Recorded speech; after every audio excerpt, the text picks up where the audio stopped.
Good afternoon, everyone. Respected sir, ma'am, and dear students. Very warm welcome to all of you. Today, we step away from the digital noise of screens and scrolling to celebrate a timeless bond, the one between reader and written world. Uh, Before we start reading, let me introduce the theme: Ink, Ideas, and Joys of Reading. We celebrate book as a companions, ideas as guides, and reading as a source of reflection, imagination, and joy. Each reader today brings a unique voice, language, and perspective, together forming a rich literary tapestry.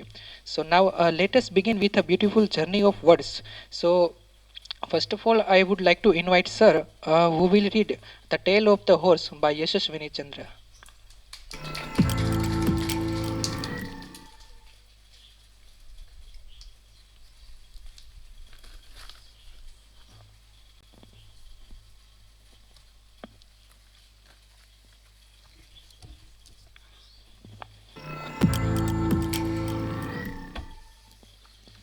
Yeah, first of all, congratulations to Library Committee for coming up with this idea.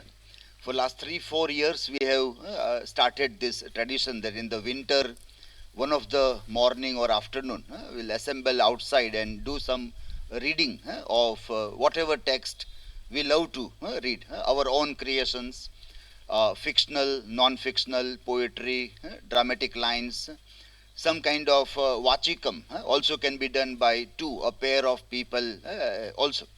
So this time I have selected a part of this book. This is by Yashaswini Chandra and it's a non-fictional work, a history about horse in India, a tale of the horse, a history of India on horseback.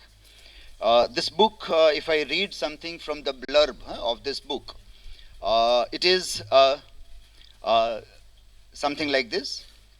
The horse is etched on the Indian landscape, and to view the subcontinent's past through the prism of the horse is to be swept up in its power of grace.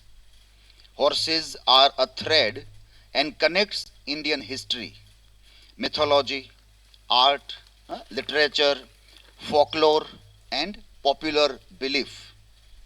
In this inspired and singularly erudite debut, Yashaswini Chandra takes us on the trail of the horse into and within India.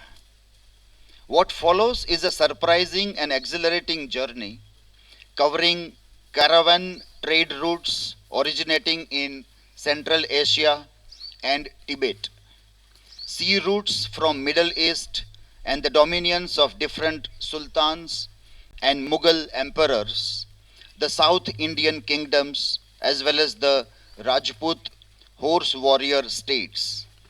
She outlines the political symbolism of the horse, its vital function in social life, religion, sports, and war, its role in shaping economies and forging crucial human bonds. We learn of the emergence of local breeds such as the Kathiawadi and the Marwadi, the Janskari and the Manipuri. We encounter fabulous horsewomen too, Chand Bibi, Maratha princess, and women polo players among them. We meet grooms, farriers, breeders, and traders and bandits. The highlight, of course, are the magnificent examples of the horse itself. Rana Pratap's legendary Chetak, Ranjit Singh's much contested Laila, Pabuji's cherished black mare, and those horses captured in paintings and equestrian portraits. This glorious age of the horse would meet its agonized decline with the onset of colonial rule and mechanization. In the end, what is most remarkable is that the history of the horse in India, mirroring that of its human inhabitants, is a tale of migration and permanent intermingling. The horse is thus an exceptional and fitting vantage from which to appreciate the history of the land, influenced as it was by this most instrumental of animals. I would like to read a prologue, a few words from the prologue, and how a research scholar tries to enter into any subject. The researcher always tries to go to the origin, from where the things have begun. What is the beginning of the beginning? Initially, we always find that there are some events which are turned into imagination, and then imagination turns into the events. The reality shapes the imagination, and then we tell stories which becomes our first stories. We call it mythologies, and then those mythologies become reality also. So Yashaswini Chandra also starts with mythologies of the origin of the horse, the very idea of the horse. Where do we find? And she refers to two very interesting Indian myths. I'm reading a few pages from the prologue of this book. Prologue: in horse country. The horse was bound to be valorized in India, obtained as it was by the god themselves. Gods, rather. We do not write capital G for God. We have gods and goddesses with small g. Conferring on the colossal heights of Mount Meru, they hatched a plan to perform the Samudra Manthan, the great churning of the cosmic ocean, to recover the elixir granting immortality that lay at the bottom of the waters. They turned to the Asuras for help, although later they wouldn't have many qualms diddling their collaborators out of their fair share. The Dev and Asura. They took the help of Asura, but then they did not give them the proper benefit of whatever they got from the Samudra Manthan. It was Anant, Lord Vishnu's serpent, who began the proceedings, uprooting Mount Mandar, the most eminent of mountains, overgrown with forest and teeming with animal and bird life. The gods that plunged it into the ocean such that it rested on the gigantic back of Akupar, the king of tortoise. Next, the snake Vasuki was flung around the mountain, the Asuras holding its head firmly as the gods caught hold of its tail. They took turns tugging at the snake, its mouth venting the fire and fumes which coalesced into cloud flashing with lightning, falling as rain on the toiling gods. The mountain swung wildly, the cosmic waters swirling and crashing against it until they were transformed into milk and the milk into butter. The force and friction of this titanic act wreaked death and destruction as the beings living in the waters perished and fires raged on Mount Mandar. But one by one, the ocean imparted its treasures, and from its depth emerged not only the magical elixir, but also the sun and the moon, the goddess of wealth, Lakshmi, and liquor. There was this 14 things, 14 ratnas that came out of this churning. That is Lakshmi, Kaustubh Mani, Kalpa Vruksh, Airavrat, Kamdenu, Ramba Apasra, Halahal, Varuni Madira, Chandrama, Sharang, Dhanush, Shankh, Gandharv, and Amrut. This all was the part. The 14th one, which is very important, which is Uchchev Shrava. Uchchev Shrava is a horse. It's the name of a horse which came from this Samudra Manthan. Uchchev Sravas, the priceless jewel of a stallion, dazzlingly white, eternally youthful, immensely strong. The horse wasted no time in picking sides, and swift as thought sped in the direction of the gods. While, while the great epic poems of ancient India, the Ramayana as well as the Mahabharata, bear testimony to the emergence of the horse from the ocean, another, another origin myth that has stood the test of the time chronicles the descent of horses from the heavens. So one myth tells us the story of horse coming from the ocean, the another from the heavens.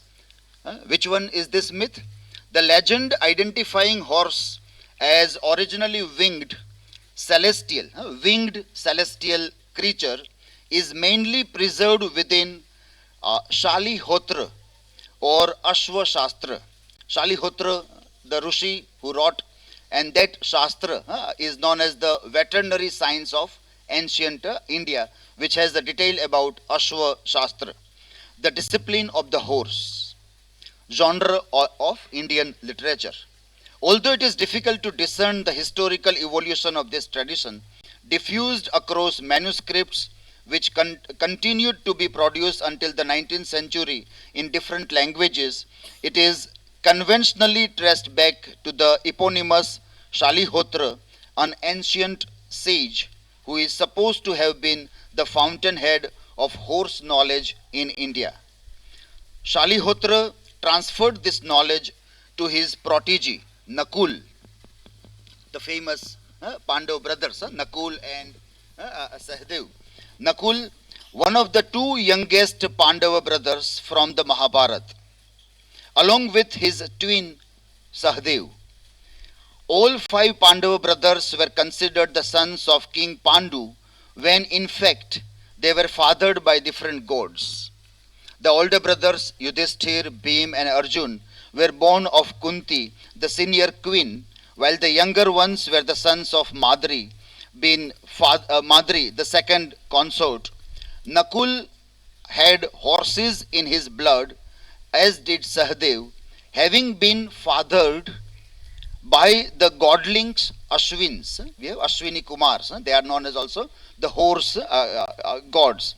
Also twins associated with horses besides birds, plants, youth, beauty, speed, light and healing and represented as horse-headed.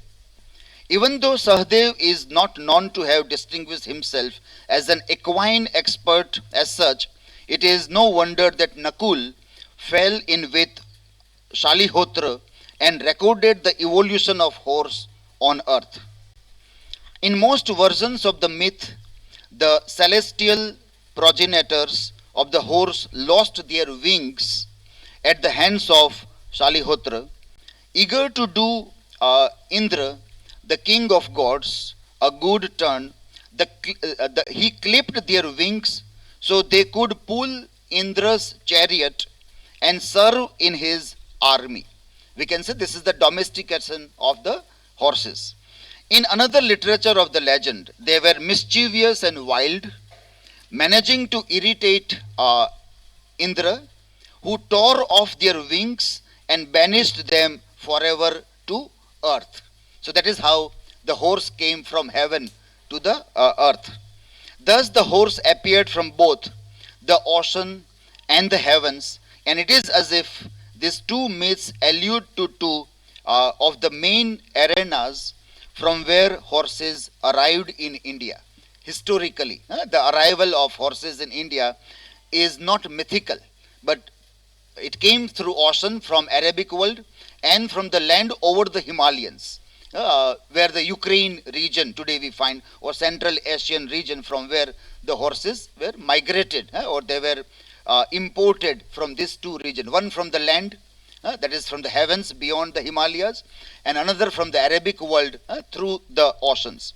So the myths go with hand in hand with the historical way that the horses came to India.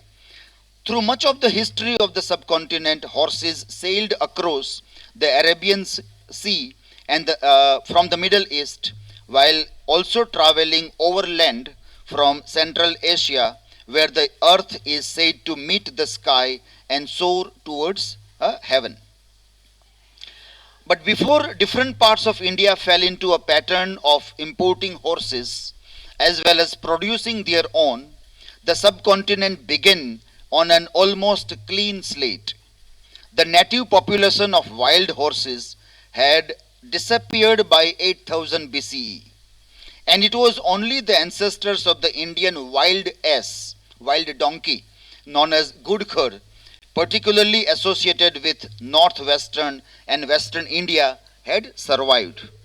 The infusion of horses since then can be ascribed to the Indo-Aryans, speakers of an Indo-European language that evolved into Sanskrit, who migrated to the subcontinent from the north and west in waves from circa 1500 BCE.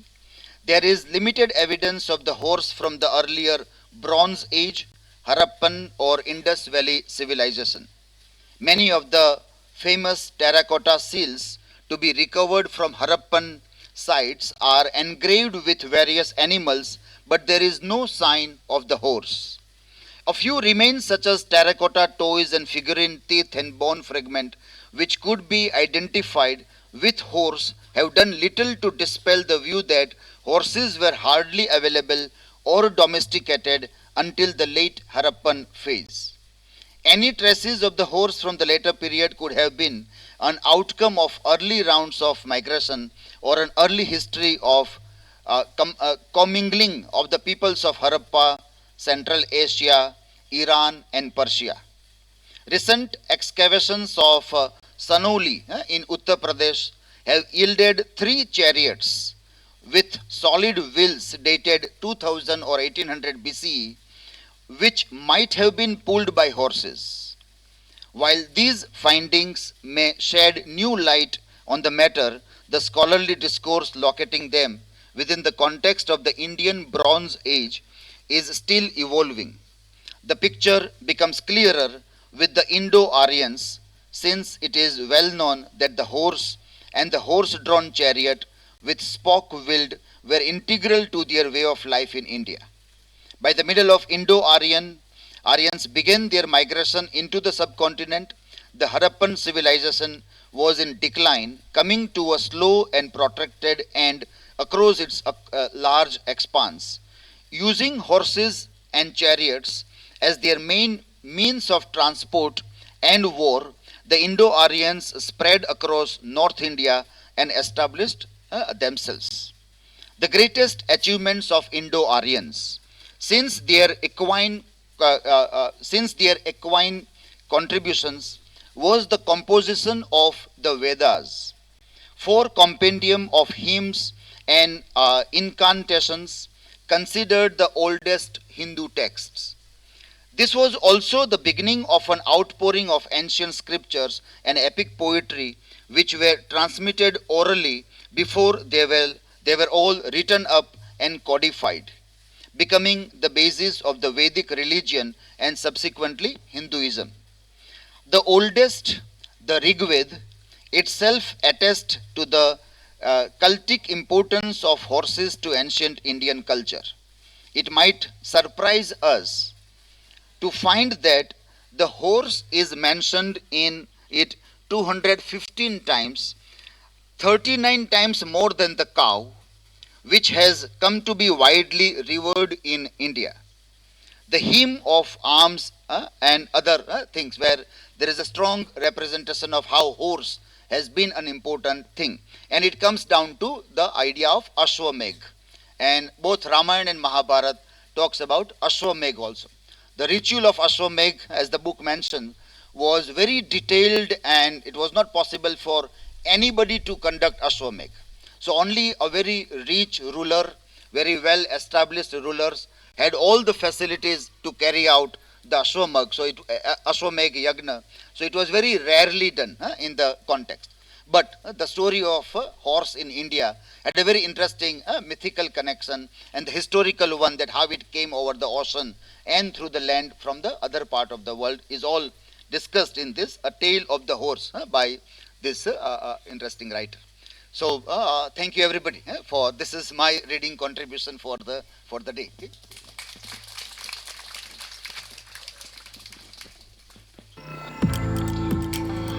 Thank you so much, sir, uh, for that insightful reading and your thought from the tale of the house.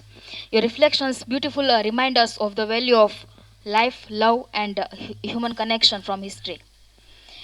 Now we invite Prakruti ma'am, who will also engage us with reflections rooted in literature and reading. Uh, she will present reading from Tuesday with Morrie by Mitch Albom and Nexus by Yuval Noah Harari. So please, ma'am, come.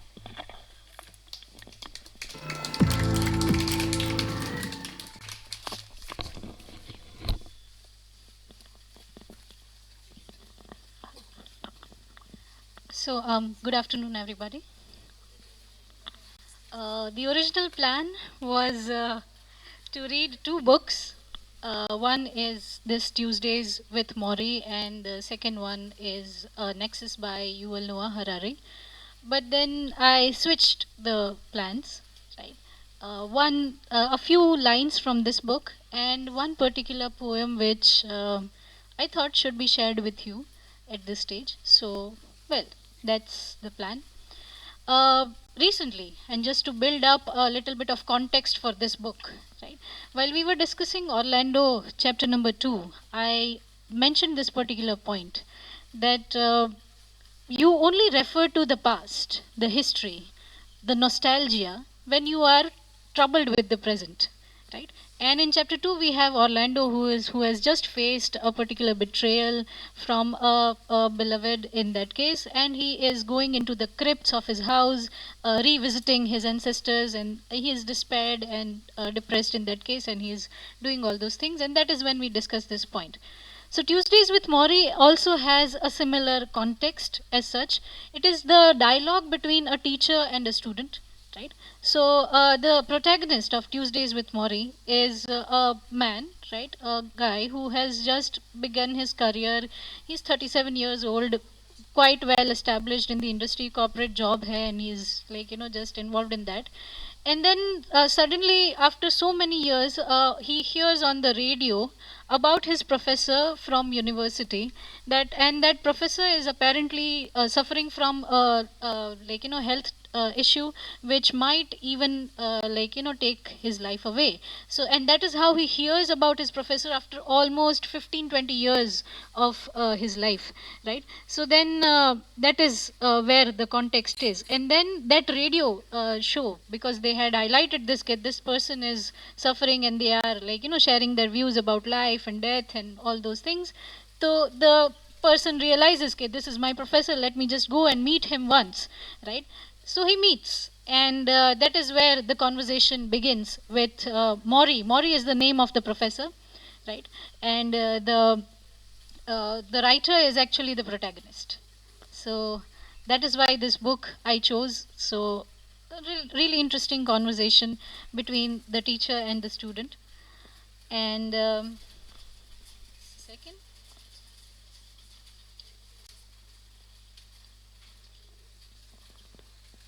their first Tuesday. So they used to meet every Tuesday, right? So the first Tuesday is when, Morrie and Mitch are having a conversation, and suddenly, after a few questions which Morrie asks Mitch, ki, how are you doing, and have you achieved whatever your goals were, or you had such dreams while you were my student, have you achieved those goals, have you achieved those dreams? Now there is this series of questions by Morrie, and Mitch is reflecting on all those things once again, and that is when he questions, what happened to me? I asked myself. This is Mitch speaking. Morrie's high, smoky voice took me back to my university years when I thought rich people were evil. A shirt and tie were prison clothes, and life without freedom to get up and go, motorcycle beneath you, breeze in your face, down the streets of Paris, into the mountains of Tibet was not a good life at all. What happened to me? The 80s happened, the 90s happened, death and sickness and getting fat and going bald happened. I traded lots of dreams for a bigger paycheck, and I never even realized I was doing it. Yet here was Morrie, talking with the wonder of our college years as if I'd simply been on a long vacation. Have you found someone to share your heart with? Morrie is asking Mitch. Are you giving to your community? Are you at peace with yourself? Are you trying to be as human as you can be? I squirmed, Mitch is saying. When these questions were asked by Morrie, I squirmed, wanting to show I had been grappling deeply with such questions. What happened to me? I once promised myself I would never work for money, that I would join the Peace Corps, that I would live in beautiful, inspirational places. Instead, I had been in Detroit for 10 years now, and at the same workplace, using the same bank, visiting the same barber. I was 37, more efficient than in college, tied to computers and modems and cell phones. I wrote articles about rich athletes who, for the most part, could not care less about people like me. I was no longer young for my peer group, nor did I walk around in grey sweatpants with unlit cigarettes in my mouth. I did not have long discussions over salad sandwiches about the meaning of life. My days were full, yet I remained, much of the time, unsatisfied. What happened to me? Coach, I said suddenly, remembering the nickname which Morrie had for him. That's me, I'm still your coach. He laughed and resumed his eating, a meal he had started 40 minutes earlier. I watched him now, his hands working gingerly as if he were learning to use them for the very first time. He could not press down hard with a knife. His fingers shook. Each bite was a struggle. He chewed the food finely before swallowing, and sometimes it slid out the sides of his lips, so that he had to put down what he was holding to dab his face with a napkin. So basically, Morrie is now 80 something years old, so he's not able to, and because of the disease, he has lost the energy, that particular ability to even eat by himself, right? And Mitch is there just having this conversation with him. And Morrie says, dying is only one thing to be said over. Mitch, living unhappily is something else. And this is what is important for you guys, right? Living unhappily is something else. So many of the people who come to visit me are unhappy. Why? Mitch is asking. Well, for one thing, the culture we have does not make people feel good about themselves. We are teaching the wrong things. And you have to be strong enough to say if the culture doesn't work. Don't buy it. Create your own. Most people can't do it. They are more unhappy than me, even in my current situation. So Morrie is basically teaching Mitch, like, even if I'm dying, I'm still happy, right? I've seen people who are alive and are unhappy. To be living and be unhappy is something else, right? And that is what Morrie is teaching Mitch, right? That you should, if the culture doesn't allow you to be happy, make your own, right? And don't live unhappily. That is the idea. And then there is these lines which I think I should share with you. Mitch asks Morrie, like, now that you are at that age, almost with this disease and 80 years old and all these things, what is your definition of life? And Morrie says, life is a series of pulls back and forth. You want to do one thing, but you are bound to do something else. Something hurts you, yet you know it shouldn't. You take certain things for granted, even when you know you should never take things for granted. A tension of opposites, like a pull on a rubber band. And most of us live somewhere in the middle. Sounds like a wrestling match, Mitch is saying. Sounds like a wrestling match, I say. A wrestling match, yes, you could describe life that way. And Mitch asks, so which side wins, right? Which side wins, Morrie wonders. And then with a smile says, love wins. Love always wins, right? So then, basically this idea that if you are unsatisfied, that is worse than death. That is just one thing. If you're living unhappily, that is a whole different situation altogether. If you're unsatisfied, and these questions about are you giving to your community, right?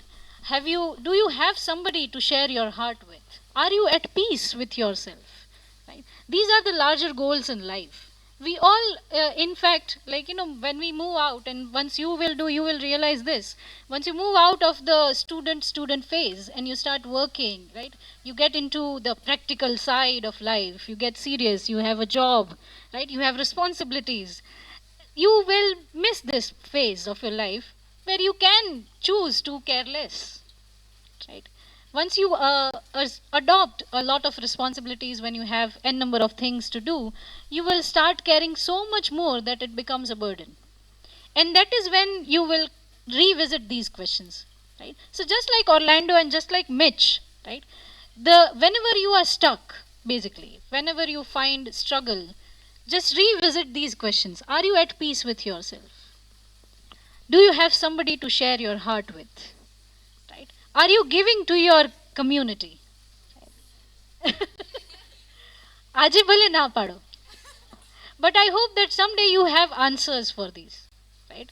Whenever you choose a career, whenever you have a job, whenever you have a dream, whenever you have a goal, right? Ask yourself, am I giving something out of this to other people? Right? If I'm teaching, for example, what am I giving to people? Is it just knowledge, or am I imparting something else? Right? Am I becoming an important part of their life or not? Because even being a teacher is an important role, right? How are you part of somebody's life? Are you hurting them? Right? Are you taking them for granted? Are you burdening them with your own thoughts? Right? These are the questions, right? So even if you become a teacher, let's say you don't become a teacher, you become a manager, you become, I don't know, pass the GPSC and have a lal batti wali gadi something. Right? So even if you become an official, an administrative head, right? Whatever you become, whatever you choose to be, just remember, are you giving to your community? Are you at peace with yourself? Is this what you wanted to do? Right? And finally, do you have somebody with whom you can share your heart? Right? So then these are the questions. These are the larger questions of life, which Tuesdays with Morrie is all about. And this idea of tension between the opposites. Right? You will always have, your entire life will be a tension between the opposites. You will take things for granted even when you know that you are not supposed to take things for granted. Right? You will be hurt when you know that you shouldn't get hurt. ઘણી વખત એવું થશે, especially after assuming responsibility. You know, as a mature person, as somebody who has grown up, as somebody who is responsible, that you shouldn't be hurt by little things, right? And yet you get hurt. You know that you shouldn't take things for granted. Responsibility આવે પછી પણ તમને એ ખબર હોય કે I shouldn't take things for granted. I should be more careful. And yet you take things for granted. Right? You choose, in fact, consciously to take things for granted. So then basically this is where the tension of opposites comes in, and love always wins. So basically the idea is that if you have chosen something that you love, whether it's a career, whether it's a person, doesn't matter. If it is something which is giving you peace with yourself, then you will win the tension of opposites. Right? If you have made that choice after you have taken things for granted, for example, once, even after knowing that you shouldn't, if it is giving you peace, right? If you are content after taking things for granted, then it's fine. So then that is the question here, right? Do you like taking things for granted or not? So these are the questions, and I think this would help you out. If you ever come across the book, read it. There are many other points. There are chapters about regrets, chapters about family, chapters about career, and the chapters are also titled very interestingly. So the one which I just read, the first chapter, is titled The Classroom. The next chapter is called Taking Attendance. Third chapter is called The Audiovisual. So then these are the things, and very interestingly they have discussed, the conversations are amazing. I found the book initially, this Christmas when we had the celebration and everything, the Christmas was not a good time for me, personally speaking. So then I wasn't planning anything for myself. I wasn't even going to buy anything. कुछ नहीं करना, जो department में होगा वो कर लेंगे, otherwise I'm not going to do anything for myself this Christmas. And that is when I was gifted this book. So yeah, and initially again I was not going to read it because again gift में आने वाली है book. I would cherish it, of course, right? It was a gift from my parents, but I wasn't sure कि I wanted to read because I'm somebody who's very critical about self-help. I hate it to the very core. Not so much of a self-help fan, and I thought कि title से लग ही रहा है कि this is a self-help book, so I'm not going to read it. So so and plus I was already burdened with a lot of work, so I thought I'm not going to read it. But then somehow uh, around 1 at midnight as I usually have thoughts at midnight, so around 1:30 I had this book by my side. The laptop was off because I was tired of working, and I was like, dekh to lo at least. There is always this temptation, so I picked up the book and started reading, and I kept on reading till 2:30, 3 o'clock, constant. I finished reading, I don't know, 6 chapters, 7 chapters at a stretch. फिर उसके बाद I was like, आज कुछ ज़्यादा ही philosophical life हो गई है, तो let's stop. And so now I'm at that stage where I have just a few chapters are left and I would finish this book. It's a very small book, but a really interesting one. So I would recommend it to people. अब दूसरी बात, the second work sort of which I wanted to share with you is titled The Sorcerer's Apprentice. Has anybody heard about it? You have? It's a poem by Goethe, Johann Wolfgang Goethe, and it's a 14 stanza. अब मैं पूरी तो मतलब of course नहीं read करूँगी. We don't have that much time. But the 14 stanzas ballad is there, right? And that is where again you have the teacher-student relation being discussed by Goethe, and this is 1700s, very early time, right? And story kuch aisi hai, ballad hai of course, so you can assume that ballads normally have a story in poetry form. So story is that a teacher, a sorcerer, now you know a sorcerer, magician basically, right? A sorcerer has one apprentice. Apprentice means a student who is working with him, staying with him, right? And semester 4 we recently discussed this idea of staying at the teacher's house, right? And studying the role of scribes and copyists and all those things. So then that is the apprentice. So this fictional apprentice is staying with the sorcerer. He is learning sorcery, magic he's learning. And there is one day when the sorcerer has to go at some other place, and he assigns the responsibility of the classroom, the workshop, to the apprentice, right? Student को responsibility देके जाते हैं. He's like, I'm going to be away for a few days, you take care, right? Make sure कि जो potions मैंने बनाए हैं, जो spells मैंने लिखे हैं, those are preserved properly, right? And make sure the workshop, this particular classroom where I'm teaching you, is clean, right? So don't be secure, keep it clean, and make sure that the spells and all those things are not misplaced anywhere.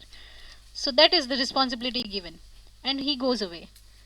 The apprentice initially is very happy. किसको मजा नहीं आता teacher के बिना, right? Finally I'm all by myself. I'll enjoy my life, right? I'll be the boss of the entire classroom, right? So then apprentice is very happy, and he assumes the responsibility is like everything I touch is mine, and these lines are Goethe writes, right? Everything I say will be true, and that is how the poem is written. And so the apprentice does one thing. He uses one of the spells of the sorcerer, right? क्योंकि उसको clean रखने को बोला था classroom. He's like, why should I do it manually? मुझे तो magic आता है. Sorcerer ने मुझे पढ़ाया. I have a spell through which I can make this broom, right? Clean it for me. I don't need to pick up the broom and clean it by myself. तो broom को spell, he applies magic on the broom, and the broom starts cleaning everything by itself. फिर he puts a spell on the bucket, right, full of water, and the bucket sort of sprays water across the room, and the broom cleans, right? He gives the spell to the cloth, which wipes the water. So इस हिसाब से काम चल रहा है.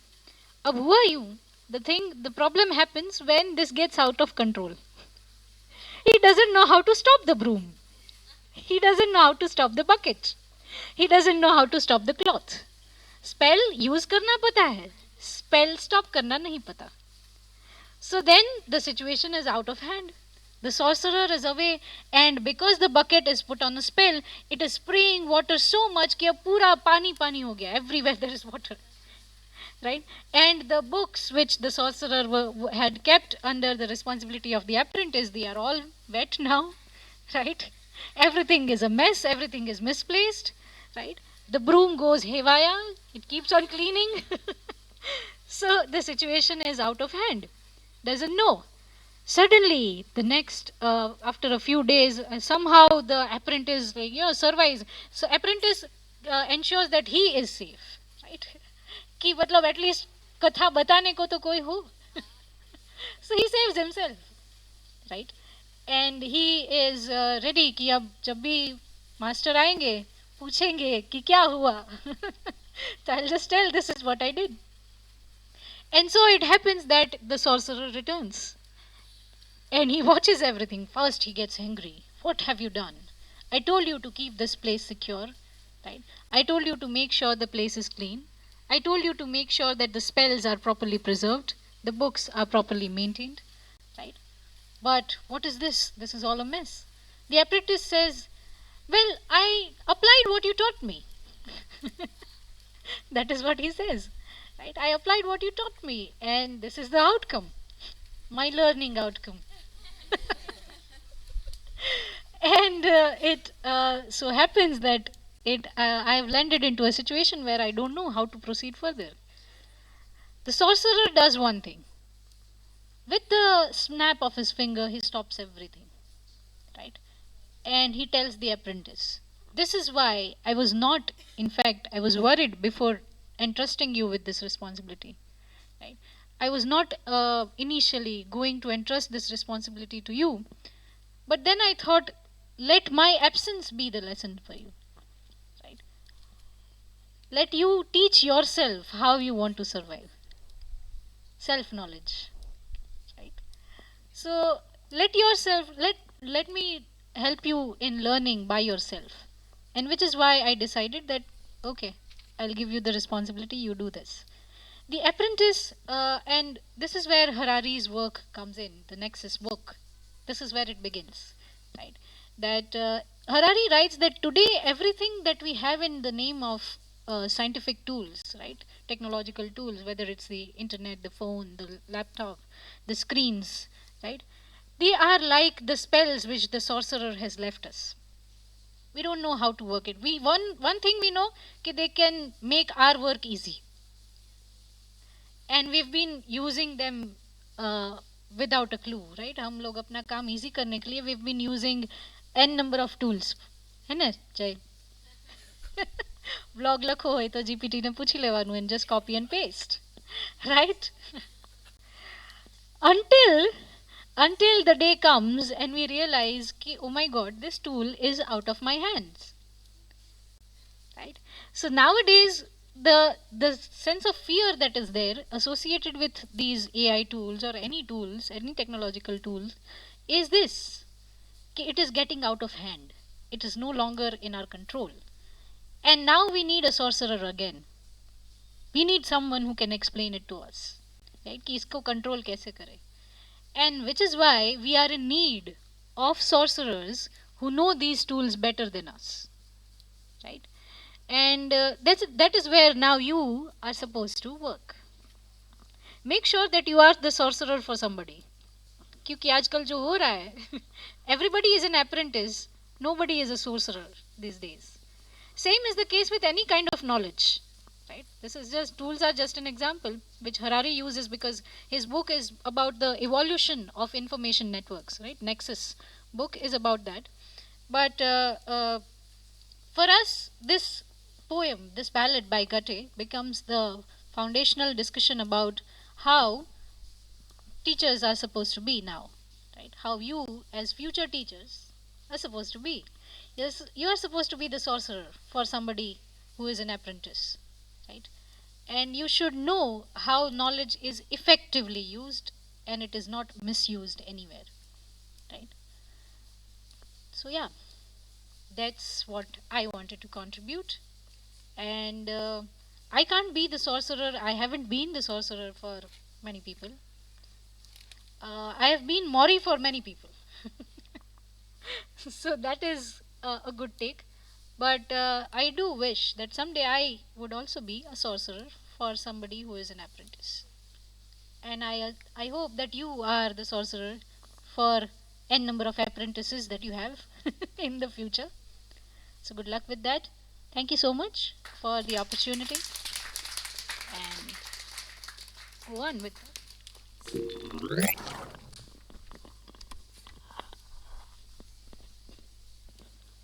Thank you so much, ma'am, for your insightful reading. Moving ahead, I would like to invite Grishma Raval. She will present a self-written poetry recitation titled January Unnumbered.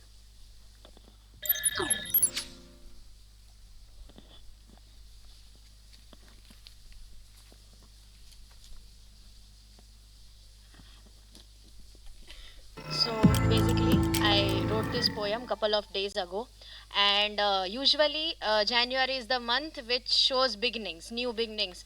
But this poem highlights the unruptured, the loop where we don't know how a season starts, how a season ends, or even how a month ends, a month starts. It shows beginning, but here it's just in a loop and it does not have any end. So instead of romanticizing illness, metaphorically, this poem shows about the hidden traumas or hidden sacrifices made during the month, which is actually a beginning of something new.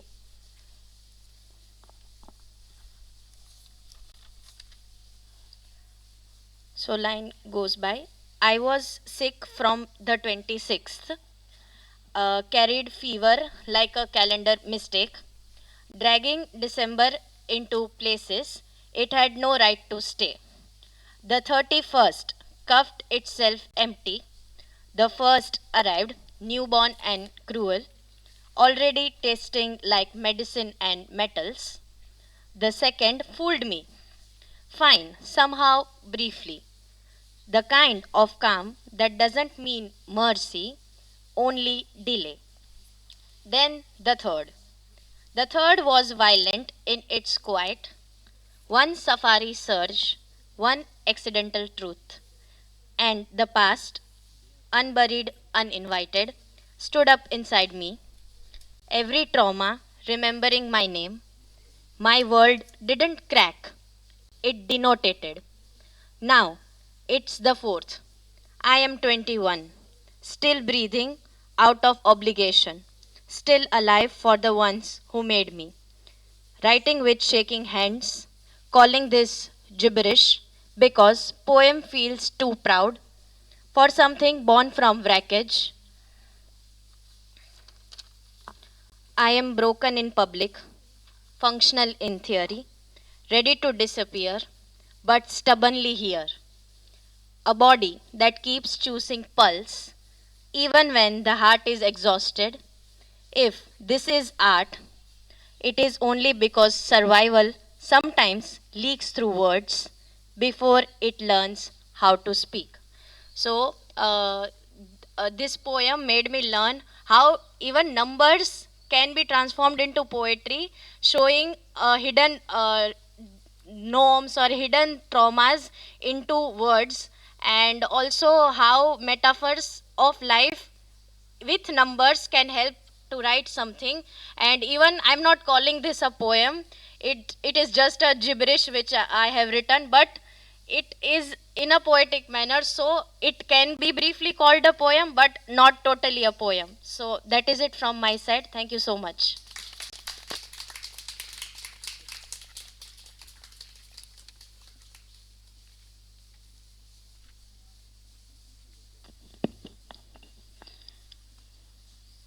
We all know that self-writing is very complex things. So I remember one line that जवाब फल से दिया जा रहा है हर पत्थर का, जवाब फल से दिया जा रहा है हर पत्थर का, एक पेड़ होना भी अपने आप में इम्तिहान है.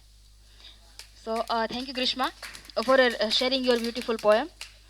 Your words and emotions added a deeply personal touch to today's session. Now we invite our next reader, Bhargav Makwana, will take us into the magical realism of Midnight Children by Salman Rushdie.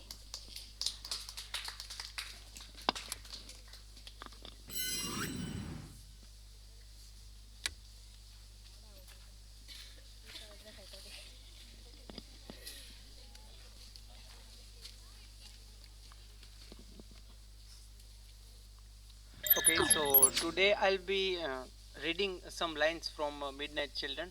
Basically, I was when I entered in the department, so I was like a reader, but mostly I read self-help book, like something 30, 347 type of different type of self-help book, and I was like, reading is a good, but I don't know which type of reading and what are some types of books are there already which I can read.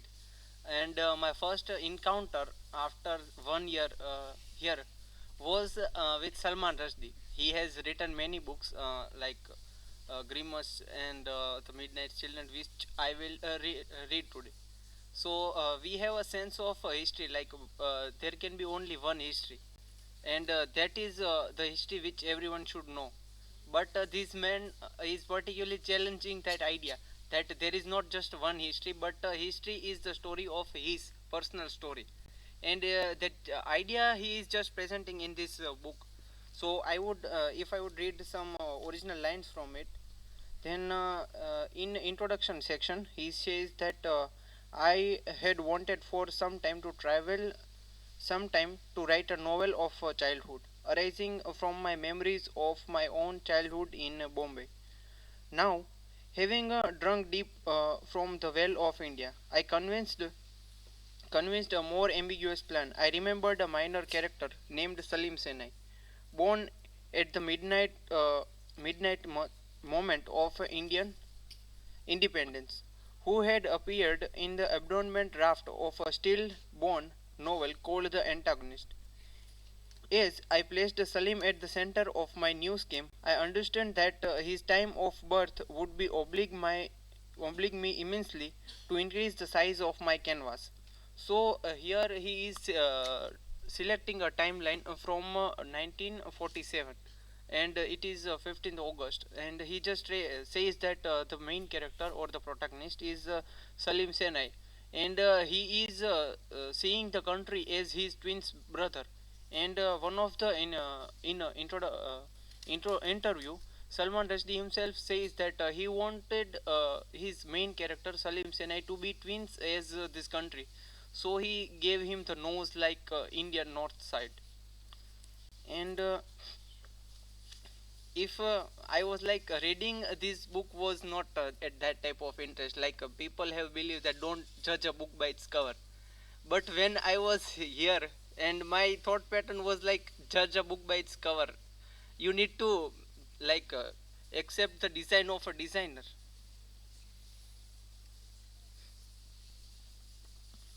So this book is about magic realism. Here, Salman Rushdie don't just take the real events from the past, but he also try to recorrect it and the present in a new manner, which was like something interesting to me.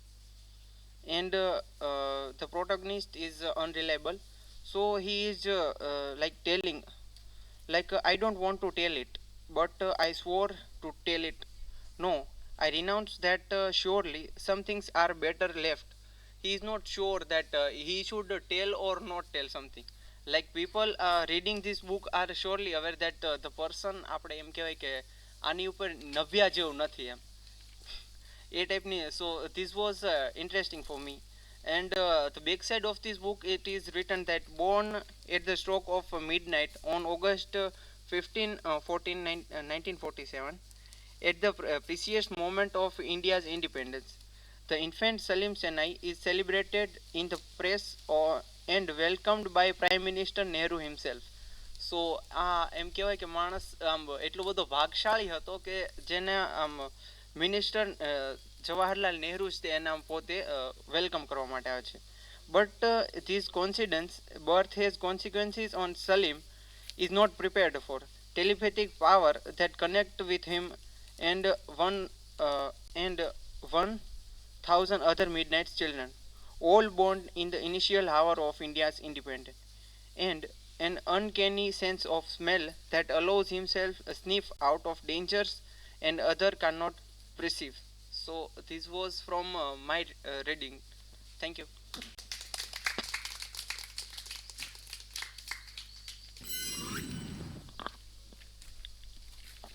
Thank you, Bhargav, for your engaging reading. Next, we have Devangini Vyas. She will present poem No Man is an Island by John Donne.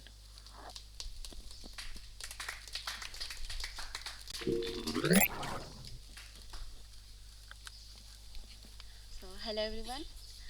Good afternoon. So, today I recite a poem No Man is an Island by John Donne. So, uh, core idea about this poem is no person is completely independent or a self sufficient. So, every individual is connected to others. By socially, emotionally, and spiritually or morally. So, no man is an island, entire of itself. Every man is a piece of the continent, a part of the man. If a cold be washed away by the sea, Europe is the less. As well as if a promontory were, as well as if a monarch of thy friends, or of thy thin own were. Any man's death diminishes me, because I am involved in mankind, and therefore never sent to know for whom the bell tolls, it tolls for there. So, John Donne argues that no human being exists in isolation. Every person is a part of the larger human community. Just as a piece of land is a part of a continent, where one person suffers or dies, it affects all humanity. Donne uses a powerful metaphors of geography and sound, like island, continents, church bell, to show how deeply interconnected human lives are. So this is from my side. Thank you.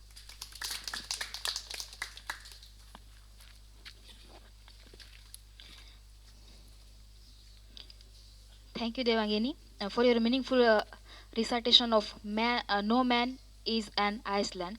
It was a powerful reminder for our shared humanity. So, then now I would like to invite Priya Rathod, presenting a selection from Krishna and by Kajal Ojaved, bringing Gujarati literature to the front of.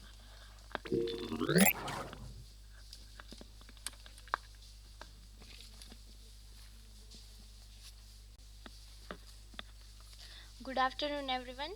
My name is Priya Rathod, and આજે reading day પર હું કાજલ ઓઝાવેદ દ્વારા લિખિત કૃષ્ણાયન book પર વાત કરવા જઈ રહી છું. બુકનો કોન્સેપ્ટ કંઈક એવો છે કે સ્ત્રીઓ શા માટે એકબીજાથી જુદી નથી હોતી.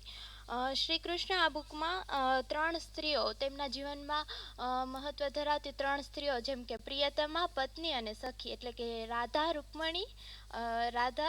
રૂકમણી અને દ્રૌપદી વિશે વાત કરે છે. તો કાજલ ઓઝાવે છે એ બુક આ રીતે કંઈક લખવાનું શરૂ કરે છે કે પીપળાની નીચે સૂતેલા શ્રી કૃષ્ણની આંખો બંધ હતી, છતાં ભાત ભાતના દ્રશ્યો એમની આંખ સામે આવીને નીકળી જતા હતા.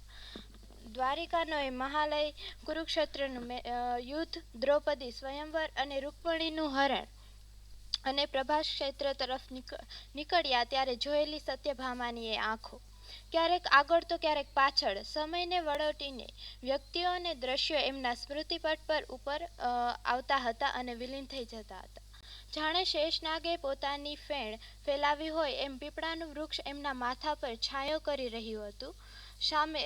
સામે હિરણ્ય, કપિલા અને સરસ્વતી નદીઓ ત્રણેય દિશાઓમાંથી કલકલ કરતી વહેતી હતી. આ ત્રિવેણી સંગમની એ પવિત્ર ભૂમિ હતી જે સોમનાથના મંદિરની નિકટ હતી. પ્રભાસ ક્ષેત્ર તરીકે ઓળખાતા એ સ્થળમાં કલા અને સાહિત્યનું ખૂબ સન્માન થયું હતું. હજી તો થોડા સમય પહેલા જ સોમનાથના મંદિરને શ્રી કૃષ્ણે જીર્ણોદ્ધાર કરીને સોના ચાંદીથી મઢાવ્યું હતું. હજી થોડી જ વાર પહેલા સોમનાથના એ મંદિરમાં પૂજન અર્ચન થયા હતા અને આ ક્ષણે શ્રી કૃષ્ણ આંખ મીચીને જાણે વીતી ગયેલી એક એક પળને વાગોળતા પીપળા નીચે બેઠા હતા. પારાવાર પીડા એમના આખા શરીરમાંથી લખલખાની જેમ પસાર થતી હતી. હજારો વીછી એક સામટા ડંખતા હોય એવી કાળી બળતરા એમના શરીરે વીંટળાઈ વળી હતી. સામે જરા હાથ જોડીને બેઠો હતો. પગમાં વાગેલા તીરના ઘામાંથી ટપકતા રક્તને કારણે જાણે પગ પાસે રક્તનું નાનકડું વર્તુળ રચાઈ ગયું હતું. પ્રભા ક્ષેત્રના જંગલમાંથી ત્રિવેણી સંગમ સુધી આવતા આવતા તો કૃષ્ણને જાણે સદીઓ લાગી હતી. માતા ગાંધારીનો શાપ, દુર્વાસાનો શાપ વિફળ નહોતા જ થવાના. એક પછી એક એમના ભાઈઓ, કાકાઓ, ભત્રીજાઓ, પુત્રો અને પૌત્રો, મિત્રો તેમજ સ્નેહીઓ ભગવાન મહાકાળના ખપ્પરમાં હોમાઈ જવાના હતા અને અંતે પોતે પણ એ જ દિશામાં પ્રયાણ કરવાના હતા. સર્વે કંઈ જાણવા છતાં કૃષ્ણ અસહાય બની આખી પરિસ્થિતિ માત્ર સાક્ષી ભાવે જોતા રહ્યા હતા. છેક આ પળ સુધી એમના મનોમસ્તિષ્કમાં હજી યાદવોની મરડચીસો પડઘાતી હતી.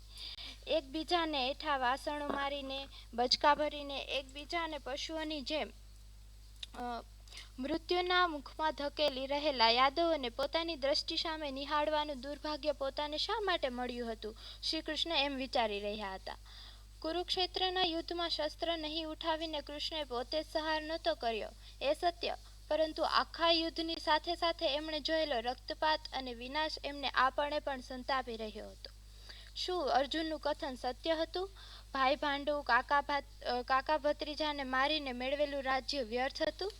જો એમ નહોતું તો પાંડવો સહિત કેમ કોઈ સુખની નિંદ્રા નહોતું લઈ શકતું?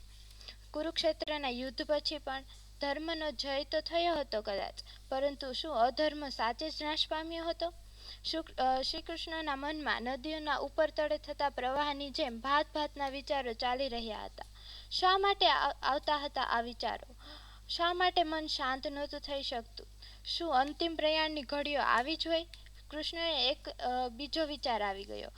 કેટલા શબ્દો, કેટલી ક્ષણો અને કેટલી આંખો, એ આંખોમાં ડૂબતા ઉભરાતા કેટલા ભાવો શ્રી કૃષ્ણને એક પણ વિચારહીન નહોતા થવા દેતા.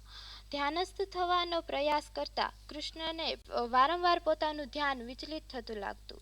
એમને ધ્યાનસ્થ થઈને સમાધિમાં ચાલી જવું હતું. જગત નિયંતા પરબ્રહ્મની સાથે પોતાના આત્માને જોડીને પ્રયાણ સરળ સાધ્ય બનાવવું હતું. પરંતુ એક એક વિચાર આવતો અને એમને નક્ષીશ વિચલિત કરીને ચાલી જતો. હજી તો એ વિચાર પૂરેપૂરો મનમાંથી બહાર ન નીકળ્યો હોય ત્યાં બીજો વિચાર ઘસી આવતો અને કૃષ્ણ છિન્ન ભિન્ન થઈ જતા. સતત સાધુત્વ, સમાધિ અને સ્વીકારમાં જીવેલો આ આત્મા કેમ આટલો વિચલિત થતો હશે આજે? શું પીડી રહ્યું હતું એમને? જેને એના સમયે સ્વયં ઈશ્વર કહીને સન્માન્યો, પૂર્ણ પુરુષોત્તમ તરીકે ઓળખાવ્યો, એ પોતે જ આજે પોતાના પૂર્ણત્વને પામવા સંઘર્ષ કરી રહ્યો હતો. કેમ બચાવી શકે સ્વયં શ્રી કૃષ્ણ પણ એમને પોતાને? સ્વયં ઈશ્વર પણ જ્યારે મનુષ્ય અવતારે જન્મે છે ત્યારે પોતે જ લખેલા પોતાના જ ભાવિ સામે કેટલો લાચાર અને કેટલો અસહાય હોય છે, તો બિચારા માનવીનું શું ગજું? યાદવાસ્થળી હજી હમણાં જ પૂરી થઈ હતી. ભાઈઓ, બંધુઓ, પુત્રો, પરપોત્રો ના ક્ષત વિક્ષત શબો હજી એ પ્રભાસ ક્ષેત્રના જંગલમાં સમેટાઈ રહ્યા હતા. થોડે દૂર હિરણ્ય, કપિલા અને સરસ્વતીના સંગમ પાસે સૂરજ ઉગવાની તૈયારી હતી. આકાશમાં રક્તવર્ણ છવાઈ ગયો હતો. ઠંડો પવન ફરફર કરતો વાતો હતો. પીપળાના પાન વહેતા પવન સાથે જાણે દસેય દિશાઓમાં શ્રી કૃષ્ણની પીડાનો સંદેશ મોકલાવી રહ્યા હતા. પીગળતો અંધકાર અને રાતુચોળ આકાશ જાણે ભડભડતી એક ચિત્તા હોય અને એમ આકાશમાં જ્વાળાનો આકાર રચી રહ્યા હતા. હજારો બ્રાહ્મણો વેદ ગાન કરતા હોય એમ ચારેય દિશાઓમાં ગુંજી રહ્યું હતું. મમે વાંશો જીવલોકે જીવભૂત સનાતન મનષષ્ટાની ઇન્દ્રિયાણી પ્રકૃતિ સ્થાની કરશતી. અર્થાત મારો જ સનાતન અંશ આ મૃત્યુલોકમાં જીવ બનીને પ્રકૃતિમાં રહેલી પાંચેય ઇન્દ્રિયો તથા છઠ્ઠું મન પોતાનામાં ખેંચી લે છે. મૃત્યુમય જીવન કે જીવનથી ભરપૂર મૃત્યુ, આ બેની વચ્ચે અટવાતા જીવોને એ કદી નહોતું સમજાયું એવું સત્ય સ્વયં આજે સનાતનને સચ્ચિદાનંદમાં ભળી જતો જોઈને આકળ વિકળ થતું હતું. જે મૃત્યુલોકમાં જીવ બનીને આવ્યો હતો એને પોતાની તરફ બોલાવી રહ્યા હતા ત્યારે કોણ જાણે કેમ શ્રી કૃષ્ણને દ્રૌપદીનું કહેલું સ્મરણમાં આવી ગયું. ત્વદીયમ વસ્તુ ગોવિંદમ તુભ્યમેવ સમર્પયે. કૃષ્ણ આખો બંધ આંખે જાણે એકવાર જીવેલું જીવન ફરી જીવી રહ્યા હતા. હજી એને સમજાયું નહોતું કે એવું કેમ કહ્યું હતું દ્રૌપદીએ. એ દિવસે દ્વારિકાથી હસ્તિનાપુર જતી વખતે દ્રૌપદીએ અચાનક જ આવી વાત કહી હતી. ગળું ભરાઈ આવ્યું હતું એનું, પણ અવાજ સ્થિર હતો. આંખો કોરી છતાં શબ્દોની ભીનાશ અનુભવી શક્યા હતા. શ્રી કૃષ્ણ, તમે જ કહ્યું હતું ને, સંશયાત્મા વિનશ્યતિ. સાચું છે સખા, જ્ઞાન પ્રશ્નો ઊભા કરે છે. સમગ્ર જીવન એક પ્રશ્નાવલીની જેમ જીવી ગઈ હું, અને પ્રત્યેક પ્રશ્ન પ્રત્યંચાની જેમ મને તાણતો જ રહ્યો. મારા પ્રશ્નો વેદનાના સણસણતા બાણ બનીને મારા જ પ્રિયજનોને વાગતા રહ્યા, રક્તરંજિત કરતા રહ્યા. મારો સંશય, મારા પ્રશ્નો મારા જ આત્માને વિનાશ તરફ લઈ ગયા. મારા જ પ્રિયજનો પીડા આપતા રહ્યા. હવે મને મુક્ત કરો, સંશયમાંથી, પ્રશ્નોમાંથી, તેમજ પીડામાંથી. દ્રૌપદી પોતાની પાસે મુક્તિ માંગવા આવી ત્યારે પોતે ક્યાં મુક્ત હતા. શ્રી કૃષ્ણ, હજી તો કેટલાય પ્રશ્નોના ઉત્તર આપવાના હતા. એક પછી એક સૌના પોતાના અધિકારો માંગવાના હતા. સૌ એમને બાંધવાના હતા. સૌ પાસે એમણે મુક્તિ માંગવાની હતી કે પછી સૌની મુક્તિ અર્પીને સ્વયંને મુક્ત કરવાની પ્રક્રિયા શરૂ થઈ ચૂકી હતી. This is from my side. Thank you.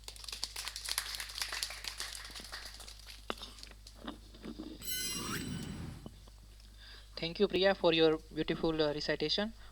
Next, we have Hiralba Jadeja will share a self-written poem titled એકાંતમાં મળેલો રસ્તો.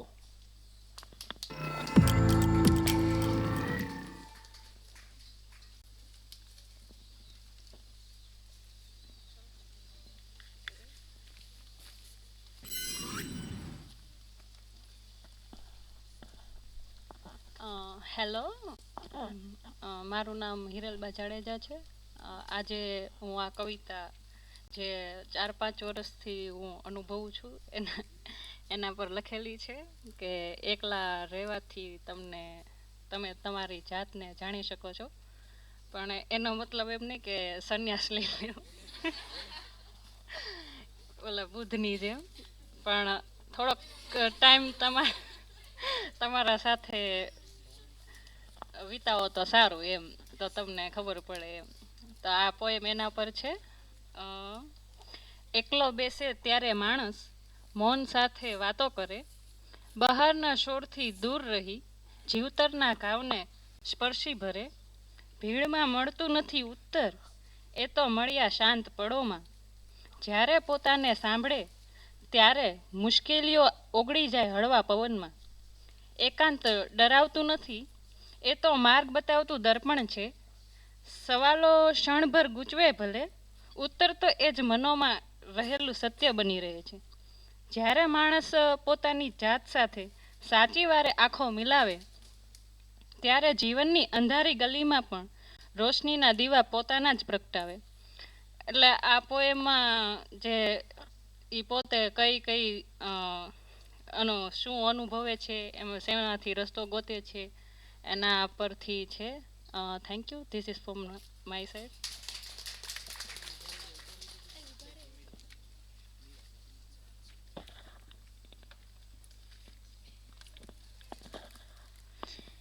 एकांत थी याद आयु.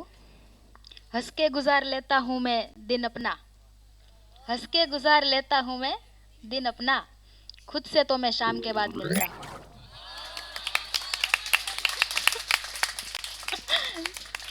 Thank you, Hiralba, for your sharing your poem એકાંતમાં મળેલો રસ્તો. Now, for moving further, I would like to invite Bhumi Mahida. Will speak on the story, the only story by Julian Barnes, exploring love and memory.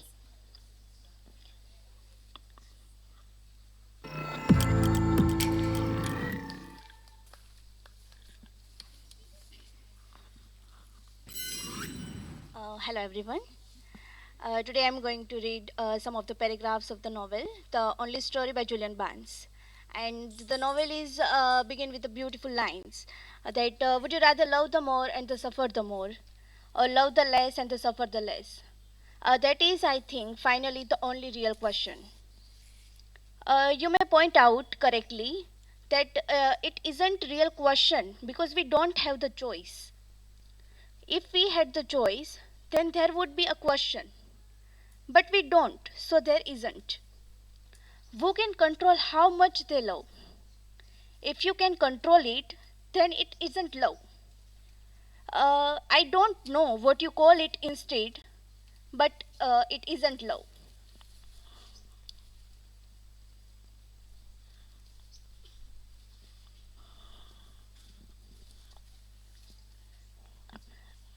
We don't talk about our love.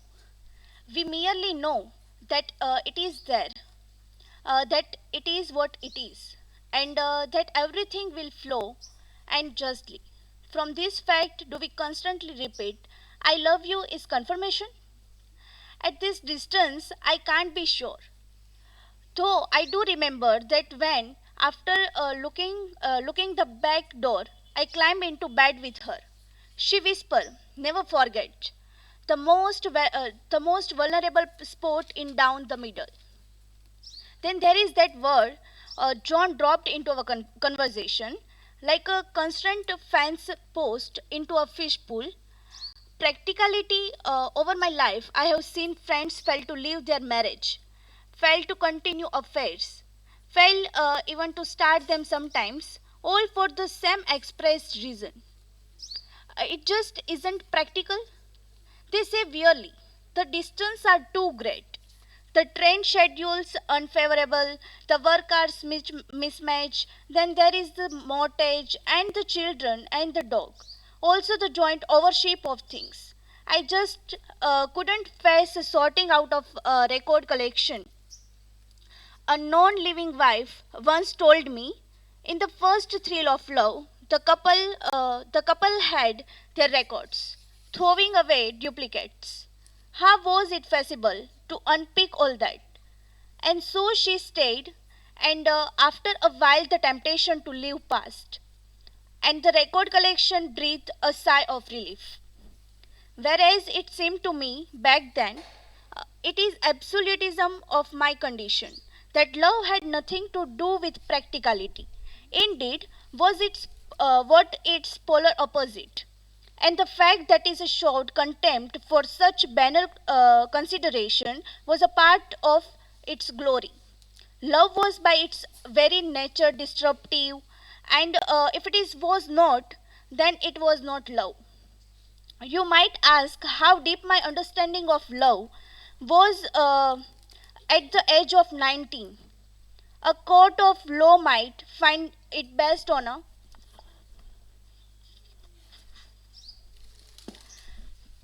a few books and films, uh, conversation with friends, had dreams, and about certain girls on a bicycles and a quarter relationship with the first woman I went to bed with. But my 19 years old self would correct the quote, understanding. Love is for latter understanding. Love verges on a practicality. Understanding love is for when the heart has cooled. The lover in rapture doesn't want to understand love, but to experience it, to feel the intensity, the coming into focus of things, the acceleration of life, the entirely justifiable egotism and the lustful cookiness and the joyful rant, the calm seriousness, the hot and the certainty, the simplicity, the complexity, the truth and the truth of love. Truth and love, that was my credo. I love her and I see the truth. It must be that simple. Okay, so this is from my side. Thank you so much.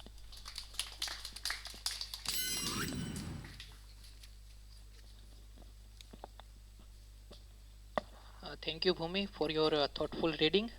Uh, Next, we have Krishna Baraya for sharing self-written poetry recitation.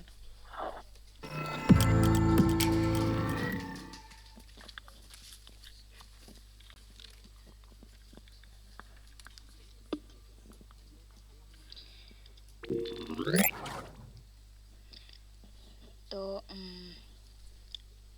કહેવાય ને કે લાગણીઓ જે પણ આપણે લખવું હોય, self creating it's very difficult, પણ જ્યારે આપણે પોતાની લાગણીને બહાર કાઢવી હોય ત્યારે માતૃભાષાનો સહારો લેવો પડે. તો પોએટ્રી લખી છે. હવે પોએટ્રી કહેવાય કે ગઝલ, એનું ફોર્મ બહુ પરફેક્ટલી અપાયું નથી, પણ આ તો બેકાર કહીને કે એકાદ કોડિયાનું દિવેલ થઈએ તો બસ છે, સૂરજ રાત્રે ઉગાડવાનું આપણું ગજું નથી. તો એને ધ્યાનમાં રાખીને મેં લખ્યું છે.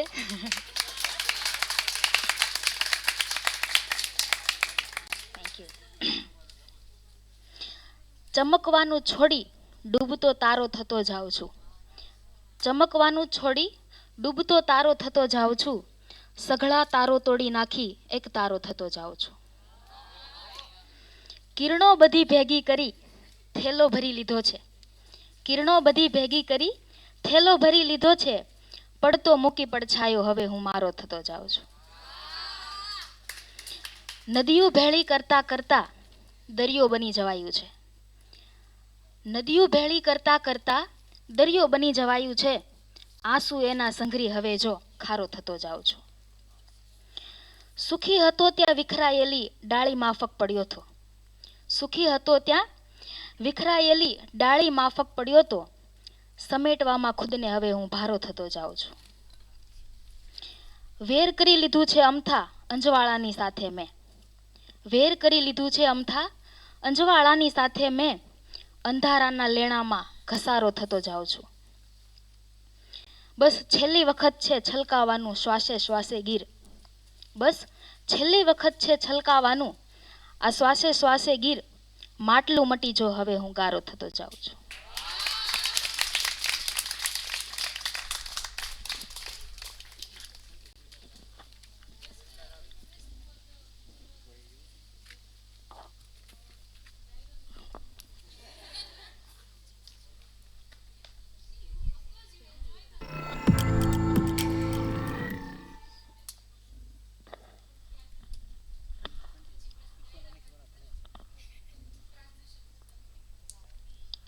Okay, so thank you so much, Krishna, for sharing a wonderful recitation.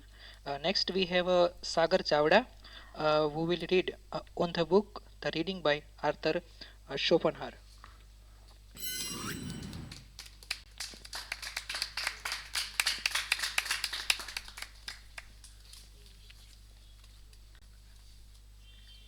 Arthur Schopenhauer wrote an essay named On Books and Reading.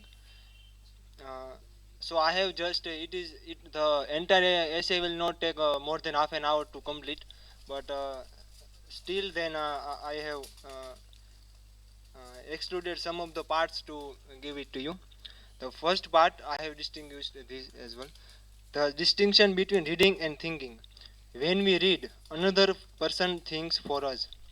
We merely repeat his mental process. In learning to write, the pupil goes over with his pen what the teacher has outlined in pencil. So in reading, the greater part of the work of the thought is done for us. This is why we are conscious of a defined relief when we turn from our own thoughts to reading. But in reading, the mind is, in fact, only the playground of another's thoughts. So it happens that if anyone spends almost the whole day in reading, he gradually loses the capacity for thinking, just as the man who always writes at last forgets how to walk. This is the case with many learned persons. They have read themselves stupid. The second part, the danger of excessive reading. Why should we not read that much? For the more one reads, the fewer are the traces left by what one has read. The mind becomes like a tablet crossed over and over with writing. There is no time for ruminating, and in no other way can one assimilate what has been read. Reading is nothing more than a substitute for thought of one's own. It means putting the mind into leading strings. The truth is that most people, if they are driven to think, are immediately betrayed into reading. They take up a book for the purpose of running away from their own thoughts. The third part, the flood of bad literature.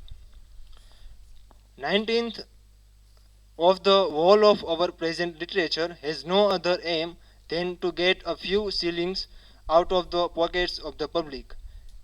It is more relevant today than in his time. Authors, publishers, and reviewers have all agreed to keep up a shameful and imposing contrivance for robbing the reading public of its own and its money. Public for its time and its money. Because people always read what is new instead of best of all ages. Writers remain in the narrow circle of the ideas which happen to prevail in their time, and so the period sinks deeper and deeper into its own mire. So, what should we read? And if we want to read, what kind of literature should we read? So, in the last part, Schopenhauer gives us the conclusion and the golden rule that, therefore, in regard to reading, it is a very important thing to be able to refrain. Skill in doing so consists in not taking into one's hands any book merely because at the time it happens to be excessively read. Not the popular literature. He says that not read popular literature just because it is popular. We should read only when the source of our own thoughts dries up, which will often be the case even with the best heads. But to scare away our own original thoughts for the sake of taking up a book is a sin against the Holy Ghost. Be careful to limit your time for reading and designate it exclusively to the works of those great minds of all times and centuries who overtop the rest of humanity, or at least who stood the test of the time. These alone really educate and instruct. One can never read too little of bad or too much of good books. Bad books are intellectual poison, they destroy the mind.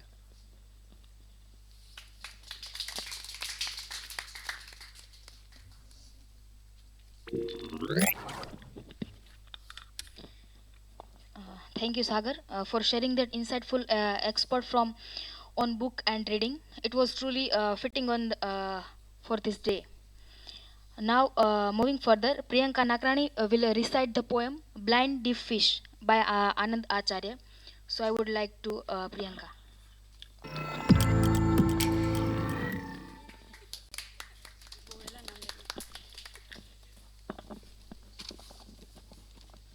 So, good afternoon, everyone. Today, on the occasion of Reading Day, I would like to recite a poem by Anand Acharya.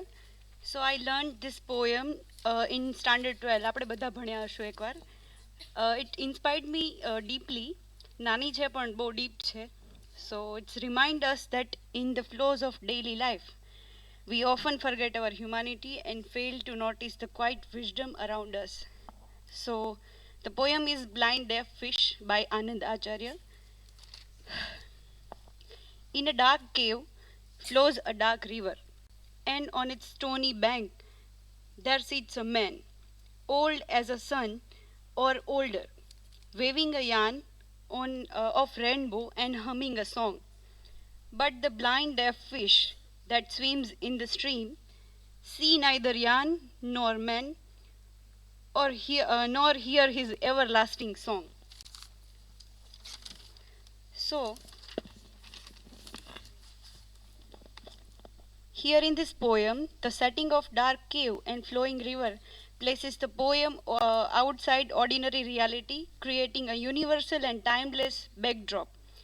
The old man represents the eternal wisdom or the cosmic storytelling, while the blind deaf fish suggests humanity's inability to recognize or understand this ever-present truth. The poem shows that wisdom and meaning exist around us, but people often ignore them.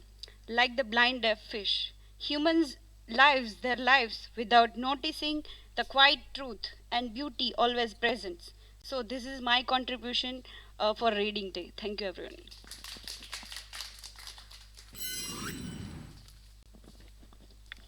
Thank you so much, Priyanka, for your recitation. Uh, Next, we have Mansi Joshi will recite Anecdote of the Jar by Wallace Stevens.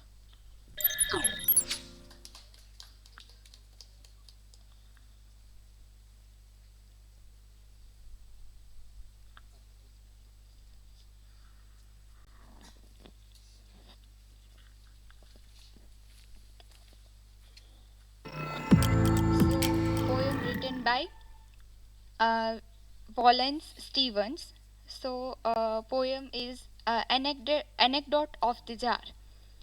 I placed a jar in Tanis, and round it was upon a hill. It made the slowly wilderness surround that hill. The wilderness rose up to it and sprawled around, no longer wide. The jar was round upon the ground, and tall and off apart in air. It took dominion everywhere. The jar was grey and bare. It did not give off bird or bush, like nothing else in tennis. So it means that here the speaker puts a simple jar on hill in tennis. So it means the before the jar place is wild and messy. So that environment was very much messy. But the jar it not self as a jar, but it created by the human, and it's become a art, that jar. So how this jar, this art can control the nature, the wild. So this little poem gives us a blink of glimpse that how the human's art can control this nature, this wilderness of the nature. Thank you.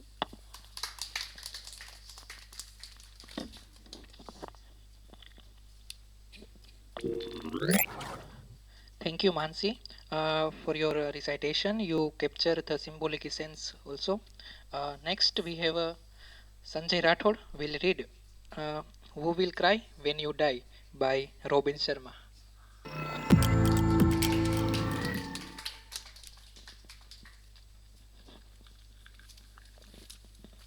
I'm not good reader and hardly completed 2 to 3 books in my entire life, which is very small. But I will read today, and the topic or chapter is Live Fully So You Can Die Happy. Most people don't discover what life is all about until just before they die. While we are young, we spend our days striving and keeping up with social expectations. We are so busy chasing life's big pleasure, what we miss out on the little ones, like dancing barefoot in park on a rainy day with our kids, or planting a rose garden, or watching the sun come up. We live in age where we have conquered the highest of mountains, but have yet to master ourselves. We have taller buildings but shorter tempers, more possessions but less happiness, fuller minds but emptier lives. Do not wait until you are on your deathbed to realize the meaning of life and the precious role you have to play within it.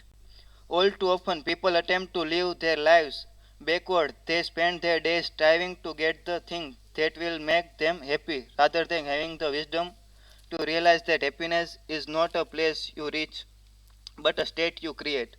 Happiness and a life of deep fulfillment come when you commit yourself from the very core of your soul to spending your highest human talents on a purpose that makes a difference in others' lives. When all the clutter is stripped away from your life, its true meaning will become clear. To live for something more than yourself. Stated simply, the purpose of life is life of purpose. I want to be thoroughly used up when I die, for the harder I work, the more I live. I rejoice in the life for its own sake. Life is no brief candle to me. It is a short and of splendid torch which I got to hold up for a moment, and I want to make it burn as brightly as possible before handing it on to future generations. Thank you. This is all from my side.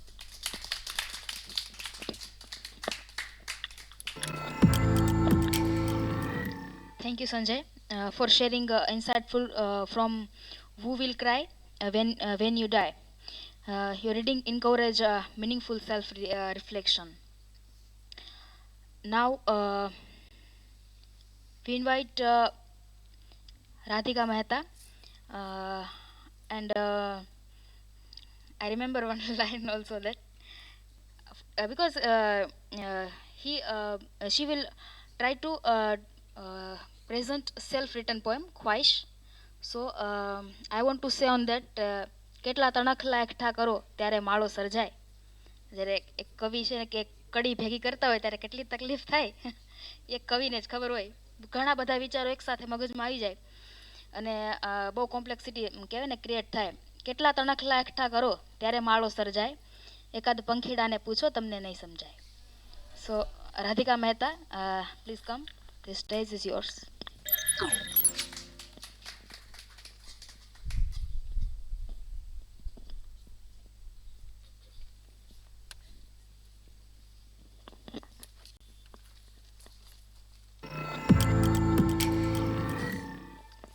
પ્રકૃતિના સંવાદ વચ્ચે આપ સર્વને શુભ મધ્યાહનમ. I was wrote this poem by my own words and imagination. So the poem title is ख्वाहिश. ख्वाहिश कुछ पाने की ख्वाहिश, पाना है वो जो ना पा सके. ख्वाहिश भरी है मन्नत से, सजी है उम्मीद की दौलत से, खोई हुई है समय की पाबंदी से. ख्वाहिश जो अपने आप में ही बेकरार थी, ख्वाहिश जो अपने आप में ही बेकरार थी, फिर भी ना जाने कौन सी बात थी. जो बीत गई वो बीत गई, जो बीत गई वो बीत गई, फिर भी बातों बातों में चिढ़ गई. ख्वाहिश जो हर तरफ नजर आती थी, सपनों की बरसात में यूं ही ठहर जाती थी. लोचन से भरे स्पर्श में, लोचन से भरे स्पर्श में इस कदर नजर आती थी, बिछड़े हुए कल की बेरंगीन याद आती थी. अतमंजस सतमंजस, अतमंजस सतमंजस गुनगुनाने लगी, अपने तौर तरीके खुद में ही ढूंढने लगी. प्रश्न उत्तर के नए दौर समझने लगी, लेकिन लेकिन बात बात में तड़पने लगी. कि मन की गोष्ठी ली स्वस्वीकृति, की मन की गोष्ठी ली स्वस्वीकृति, था वो चक्रव्यूह ईश्वर का शत सत में बहने का. जात थी मनुष्य की परिभाषा, कर्म की धर्म की और कर्म धर्म फल की. सत सत रह गया कल कल बन गया, सत सत रह गया कल कल बन गया, फिर भी जिंदा दिल ख्वाहिश मेरी यूं ही बेकरार थी, फिर भी जिंदा दिल ख्वाहिश मेरी यूं ही बेकरार थी. The another one is Radha कहत है कृष्ण से, રાધા કહત હે કૃષ્ણ છે. આ સંવાદ છે રાધા અને કૃષ્ણ વચ્ચેનો, જ્યારે એ બંનેના પ્રેમ અને વ્યંગ વચ્ચે આપણે ધારી શકીએ કે રાધા અને કૃષ્ણનું ઉદાહરણ કેટલું સજ્જ છે. મનુષ્ય જાતિની વચ્ચે અત્યારે સાચા પ્રેમને પામવું ખૂબ જ મુશ્કેલ છે, ત્યારે રાધા અને કૃષ્ણનો જે સંવાદ છે તે અહીંયા મારા થ્રુ વર્ણવીશ કે રાધા કહત હે કૃષ્ણ से, पल पल राह निहारती आंखें तेरी ओर, पल पल राह निहारती आंखें तेरी ओर, जब से बिछुड़े सावरे दुख का और न छोर. कृष्ण कहत है राधा से, पर्वत जैसी पीर है हृदय बहुत अकुलाए, पर्वत जैसी पीर है, हृदय बहुत अकुलाए, राधा राधा जप रहा, वीरही मन मुरझाए। राधा कहत है कृष्ण से, कान्हा तेरी याद में नैनन नींद न आई, कान्हा तेरी याद में नैनन नींद न आई, काजल असुवर बहत है, हिया हिलोरे खाए, काजल असुवर बहत है, हिया हिलोई खाए। कृष्ण कहत है राधा से, मुकुट मिला वैभव मिला, क्या मिला? मुकुट मिला, वैभव मिला, और मिला सम्मान, लेकिन तुम बिन व्यर्थ सब, स्वर्ण कोटि का मान। राधा कहत है कृष्ण से, कृष्ण कृष्ण को देखने आंखें थी बेचैन, कृष्ण कृष्ण को देखने आंखें थी बेचैन, वाणी तेरा नाम ले थके नहीं दिन रैन, वाणी तेरा नाम ले थकी नहीं दिन रैन। कृष्ण कहत है राधा से, जब से बिछुड़ा राधिके, जब से बिछुड़ा राधिके, नहीं मुझे विश्राम, हर पल तेरी याद है, हर पल तेरा नाम। राधा व्यंग से यानी कि भाव से, स्वर्ण महल की वाटिका और साथ सतभान, स्वर्णमल की वाटिका और साथ सतभाम, फिर भी राधा याद है, अहो भाग्य मम नाम, फिर भी राधा याद है, अहो भाग्य मम नाम। Thank you, this from my side.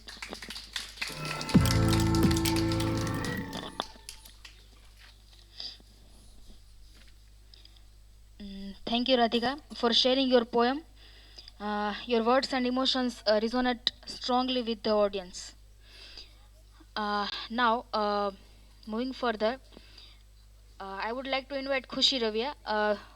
She will read from Samudrantike by Dhruv Bhatt, adding depth from Gujarati literature. Khushi Ravia.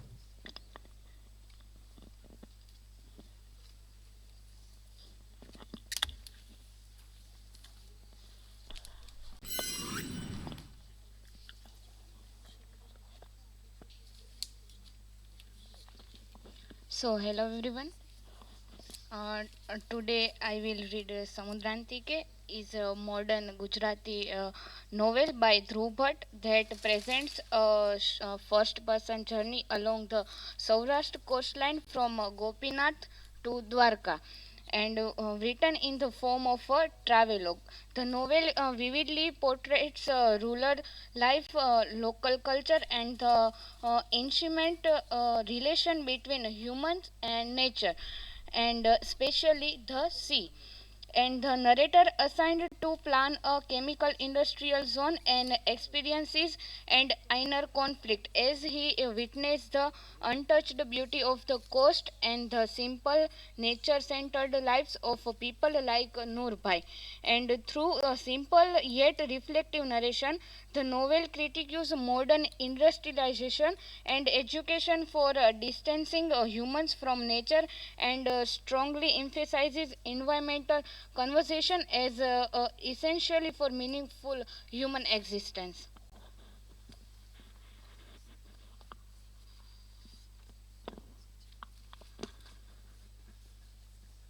So, in the beginning, when a narrator came for his work, for his industrial work, at that time he don't like that atmosphere, as we live in this city like, and when we go like place like this peaceful place, and in the beginning we don't like, but after some time when we like peace, and feel after that we enjoy that place only.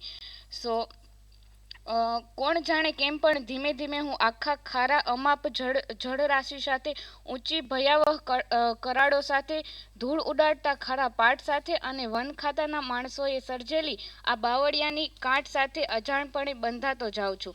આ સદાકાળ મુક્ત હસતો રમતો ભરતીમાં ક્રોધે ભરાઈને ઘૂઘવતો અને ઓટ થઈ શાંત ધ્યાનસ્થ મુનિ બની જતો અચલ સદાસત્ય સમુદ્ર મને પોતાના અદ્રશ્ય પાસથી બાંધતો જાય છે અને ભરતી સમયે ખારા પાણીમાં ઢંકાઈ જતી અને ઓટ થતાં જ મીઠી મધુર બની જતી જળ વીરડીઓ પ્રકૃતિ એક પછી એક રત્નો બિછાવતી રહે છે અને મને મોહ પમાડતી જાય છે.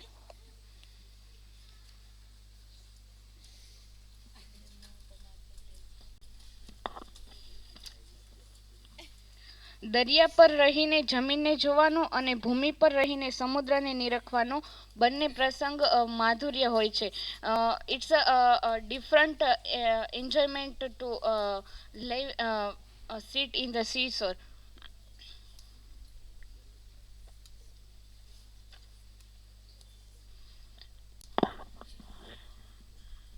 ધરતી પર જન્મ આપતા પહેલા સર્જનહારે જાણે કહીને મોકલ્યા હોય, જાઓ મારા વહાલા જાઓ, તમારા જીવન સંચારથી પૃથ્વીને સજીવન કરો, મુક્ત આનંદી અને નિર્ભય થઈને ઈચ્છો ત્યાં વિચરો, બીજાના કામમાં દખલ નહીં કરો ત્યાં સુધી આ પૃથ્વી તમને જીવવા જેવી લાગશે. Thank you. This is from my side.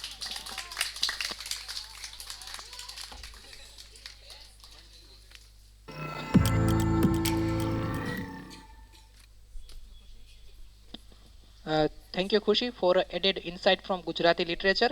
Uh, Next, I would like to invite Nishtha Desai. She will present a ghazal by Agan Guru.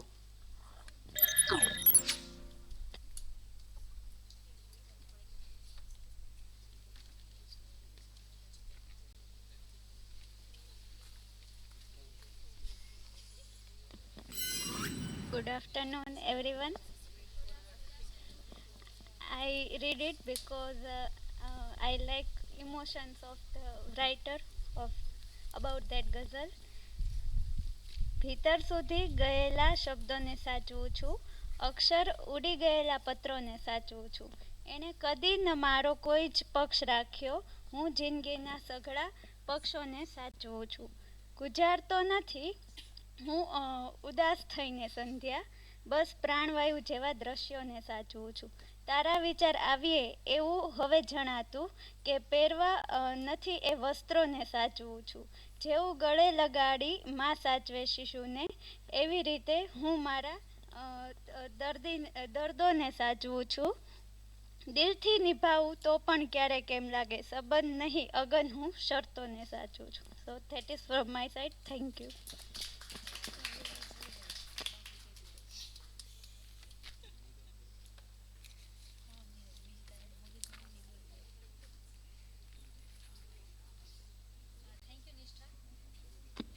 Thank you, Nishtha, for presenting the ghazal by Agan Guru, sir. Your recitation carried grace and depth. Now, moving further, now we invite Sezad Chokia, who will read from Moby Dick by Herman Melville.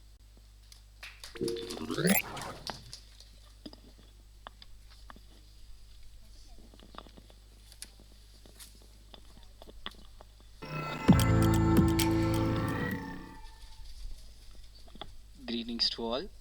Today I will read the last page from this book, which is named Epilogue by Melville. After this, he gave explanatory notes of this book, and after that, in the last, there are some letters which he write to Nathaniel Hawthorne, which are quietly, you know. Those letters are very close to Melville, and if you want to understand those letters, you have to read the whole novel before it, actually. So I will start with the epilogue, which is very short. And I only am escaped alone to tell thee, Job. The drama is done. Why then here does any one step forth? Because one did survive the wreck. It also chanced that after the Percy's disappearance, I was he from the fates ordained to take the place of Ahab's boatswain.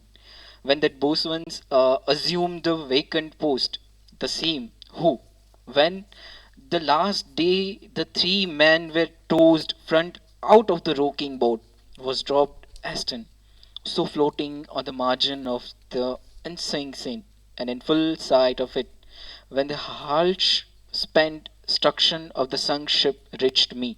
I was then but slowly drawn towards the closing vortex. When I reached it, it had subdued to creamy pull, round and round, then an ever constrict towards the bottom like black bubble, an excess of those slowly willing circle. Like another Lexin, I had revolved till graining that vital center. The black bubble upward burst, and now liberated by reason of its cunning spring, and owing to its great buoyancy rising with great force, the coffin life bow, short length, wise from the sea, fell over and floated by my side, buoyed up by that coffin. For almost one whole day and night I floated in a self and degree like mean. The unharming sharks, they glided by as if with podlocks on their mouths. The savage sea nose sailed with shuttered books. On the second day, a sail drew nearer, and picked me up at last. It was the devious cruising Rachel, that in her retracing search after her missing children, only found another orphan.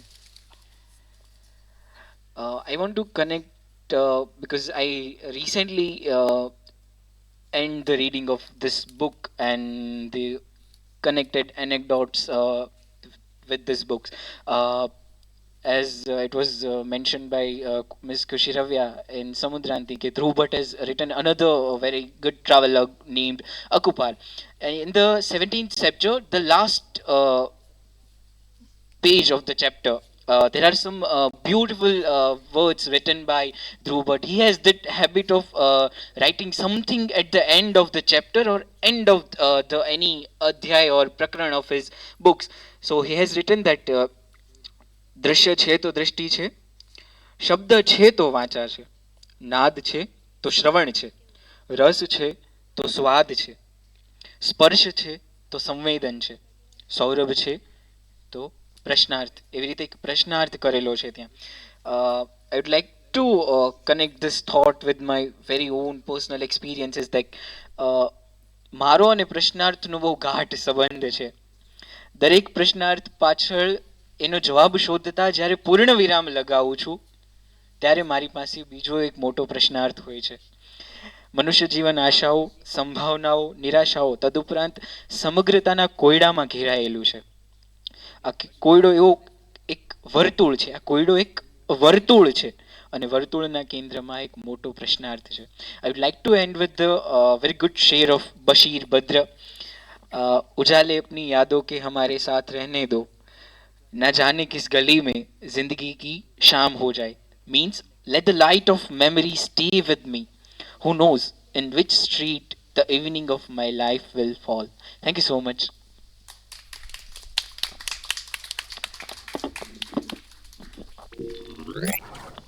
Thank you, Sejad, for your reading. You take the spirit of the classical text.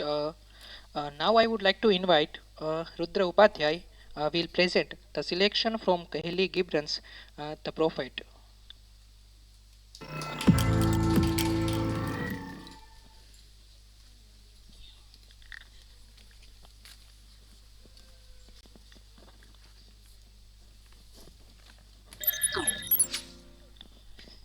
Good afternoon, everyone.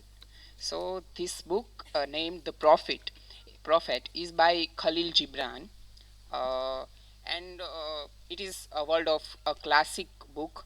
And this is a short collection of essays on the basics rules of life. And here Gibran uses a character of a prophet. જે રીતે ઇસ્લામમાં prophet હોય છે એનું એક character use કરેલું છે, અલ મુસ્તુફા નામ છે. He begins with these things that Al Mustafa, the chosen and the beloved, who was down unto his own day, had waited 12 years in the city of Orphalis for his ship that was to return and bear him back to the isles of his birth. એટલે આમાં journey છે કે કઈ રીતે એક ઈશ્વરનો દૂત ધરતી ઉપર આવે છે, બધાનું કલ્યાણ કરે છે અને પાછું he has to back. So now in this book there are too many poetic essays which is talk about how we should live life and what kind of attitude we have to accept. So in this book I like one essay called self knowledge. આમાં characters જુદા જુદા આવે છે. પ્રોફેટને પ્રશ્ન પૂછે છે કે life શું છે, ડેથ શું છે, ક્લોથ શું છે, વોટર શું છે, લવ શું છે, પેઇન શું છે. એમાં કોઈ આવીને પૂછે છે, a man said speak to us of self knowledge. And he answered, the prophet answered, saying that your hearts know in silence the secret of the days and the nights. But your ears thirst for the sounds of your heart's knowledge. You would know in the words that which you have always known in thought. You would touch with your fingers the naked body of your dreams. And it is well you should. The hidden wellspring of your soul must needs rise and run, murmuring to the sea. And the treasure of your infinite depths would be revealed to your ears. But let there be no scales to weigh your unknown treasures, and seek not the depth of your knowledge with staff or sounding line. For self is a sea boundless and measureless. Say not that I have found the truth, but rather say that I have found a truth. Say not I have found the path of soul. Say rather I have met the soul walking upon my path. For the soul walks upon all paths. The soul walks not upon a line, neither does it grow like a reed. The soul unfolds itself like a lotus of countless petals. So it was, I liked that essay, and it was too much beautiful, written in a poetic stanzas, poetic lines. So I recommend this book to all, that you should read it. Thank you so much. This was from my side. Thank you.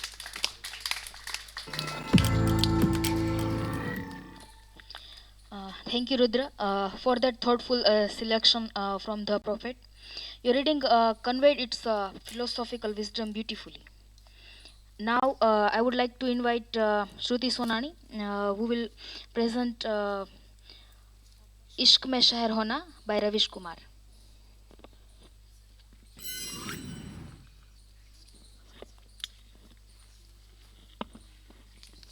So hello everyone. Today I'm going to read book इश्क में शहर होना by Ravish Kumar. So हम जानते हैं कि journalist के work में जर्नलिज्म तो हो ही जाता है. So in his post I find the paragraph that हमने तो खूब सारी लघु प्रेम कथाएं लिख डाली थी. It's about cover page. So क्या मालूम कौन सी कथा अच्छी थी. सुदीप्त ने उन कथाओं में से पाठकों के लिए चुना था. वैसे यह किताब संपादक सत्यानंद की कल्पना थी. जब पहली बार आई तो खूब गुलाबी थी. किताब का कवर शानदार था. 8 संस्करण में कवर और उसका रंग कुछ न कुछ बदला है. इस बार तो गुलाबी से सफ़ेद हो गया है. ये कवर भी मुझे पसंद आया है. उर्दू में भी अनुवाद हो रहा है. So I will start with one part of this book. एक दुनिया शहर सी. मैं आज स्मॉल टाउन सा फील कर रहा हूँ और मैं मेट्रो सी. हाँ, जब भी तुम साउथ एक्स से गुजरते हो मैं करावल नगर सा महसूस करता हूँ. चुप करो, तुम पागल हो. दिल्ली में सब दिल्ली सा फील करते हैं. ऐसा नहीं है. दिल्ली में सब दिल्ली नहीं है. जैसे हर किसी की आंखों में इश्क नहीं होता. अच्छा, तो मैं साउथ एक्स कैसे हो गई. ऐसे कि मैं करावल नगर हो गया.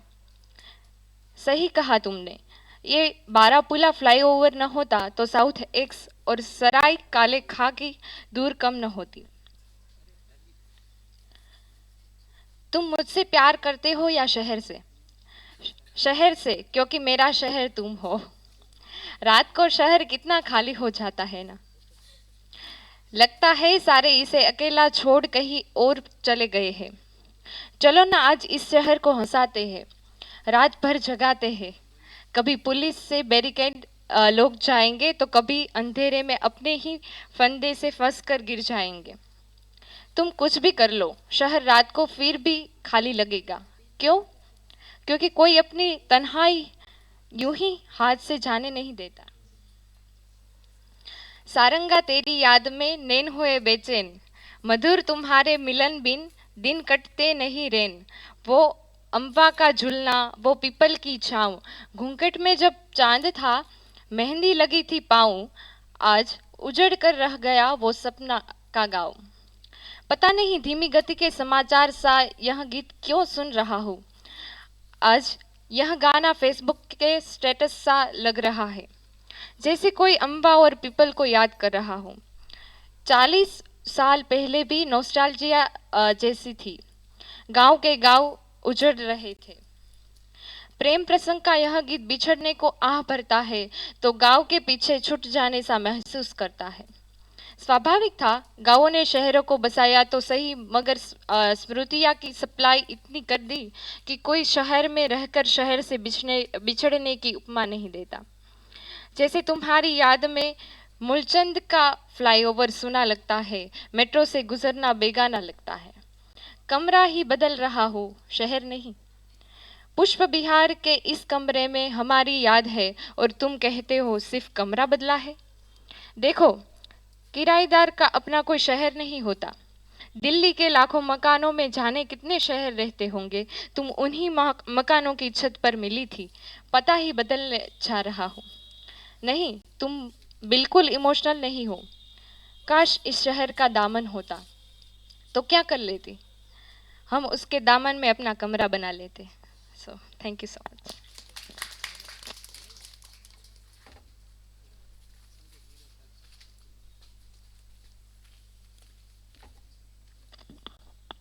Thank you, Shruti, for your wonderful recitation. Uh, I hope you are enjoying this reading and not feeling bored. To refresh the atmosphere and add melodious touch to our event, now I invite Shruti Sonani and Jai Vaghani for a song.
Thank you so much, Jai and Shruti, for sharing a song.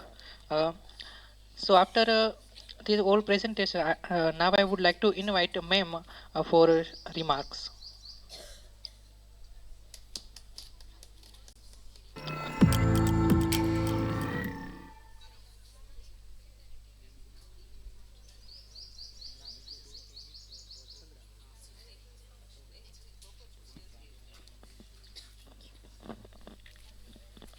Okay, so I'm sharing the remarks a bit early.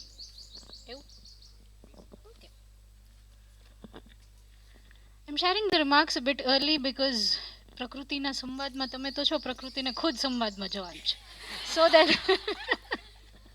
right, so I have a particular appointment to nahi, but commitment to attend to, right, part of professional responsibilities, but well, so therefore I might not be there for the second session, right, and so I'm sharing the remarks a bit early. Remarks में ऐसा कुछ special तो नहीं, but it's just that I just wanted to share what you guys have presented here and some thoughts on how and why did you choose the text, right? So now normally when people ask us to read, or let's say when we are to make a choice, why do we read, how do we read, and what we read, right? Our choices are guided by the impulses which we at that moment feel, right? So and which is why sometimes it becomes a bit difficult कि क्या पढूं, कैसे पढूं, right? And therefore a very easy answer or sort of a point to think about is that why do you want to read the way you want to read, right? And why do you want to read what you want to read? Who are you reading to, right? And whether that person you are reading to has something to gain from what you read. So these are some of the things which you can think about now when you choose a text for reading. And that is where Sagar's presentation, or rather reading of Schopenhauer's reading books comes into play, right? When you say something is very popular, or let's say something is self-help, something is not worthy of reading, something doesn't sustain the test of time, so on and so forth. Why is it so? Right? How do we define what is popular and what is not? How do we define a classic? And I think we have had this discussion previously in class also, that every classic was once a popular text, right? So whether you consider Shakespeare great, for example, then he wasn't great when he wrote. Similar is the case with every writer that you today find as classic. Jane Austen or Woolf, for that matter. They were female writers writing for a largely male population who used to read, because female populations back in those days were not associated with the practice of reading at large, right? And therefore, they wrote still. And therefore, their texts were then, over the centuries, because people started reading, finding more meanings into them. It was later that they sort of became classics for us today. And so, literature travels. That is also one of the thoughts, right? So, whether it's a song, whether it's a ghazal, whether it's a poetry, whether it's in one language or another, uh, thought travels. Expression is what is more important, right? And whether you read or not, reading itself is an act of expression, right? Sometimes we read because we ourselves are not articulate enough to express ourselves, and therefore we choose the text which somehow resonates with us, right? And that is what you guys have presented today. You chose the text by thinking कि जो मैं कहना चाहती हूँ वो book कह देगी, right? Or what I'm thinking currently, this book is conveying very well, so I don't have to put in the effort to say it myself. And so that is where expression, the virtue or beauty or value of expression comes in. You read because you have something to express. You write because you have something to express, which is otherwise not shared in one or the other way. Another is the idea with which we opened, and that was one of the comments or rather statements made by Sanket when he was opening the event, right? Away from digital noise and screens and everything, right? Now that idea is also very troublesome, so to speak, right? Because how do you define noise? Right? For some people today, there is a very trendy music that is going on is the genre of techno, if you know, right? A lot of people are into techno music. Techno music is basically a music that is created through technological tools, and it is there is too much loud music that is being played on. The impulse there, or the intention of creating the techno kind of music, is that if you have too much noise, it sort of drowns out the noise that is inside you, right? And therefore you choose techno when you don't want to be bothered by the noise that is inside you. When you are troubled, basically when you have chaos going on inside your head, you wouldn't want to listen to yourself, right? You would rather want a music that would just drown out that noise inside you. You would rather focus on the loudness of that music instead of focusing on the loudness of the music inside you.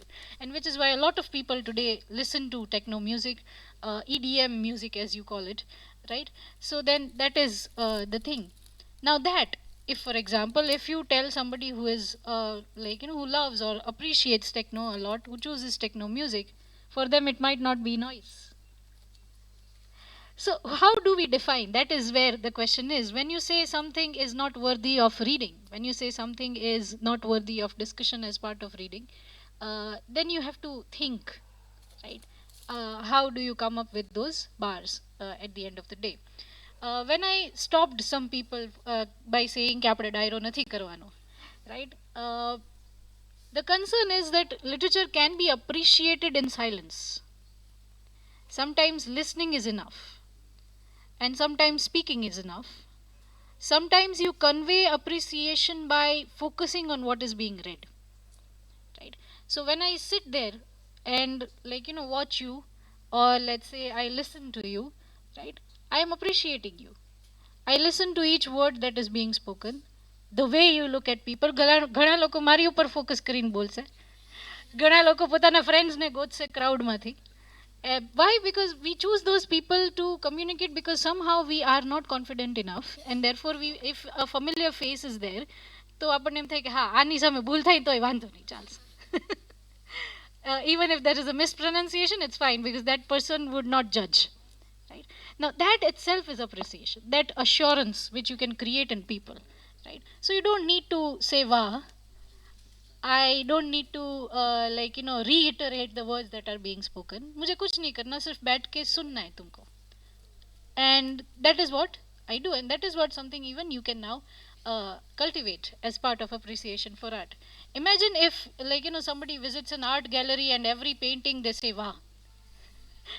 Art galleries, if you visit, are very silent places, right? People don't talk, just like the library, for example.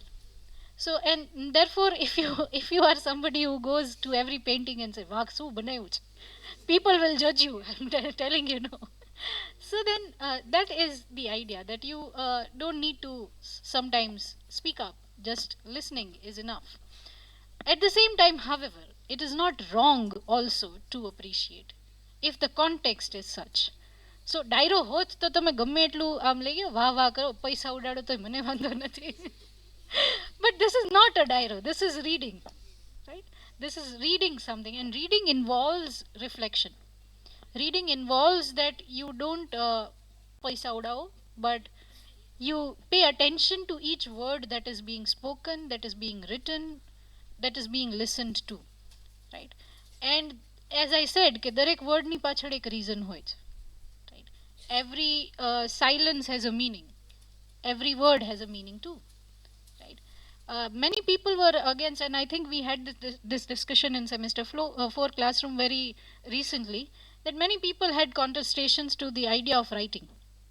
Plato was one of them, right? And many others followed.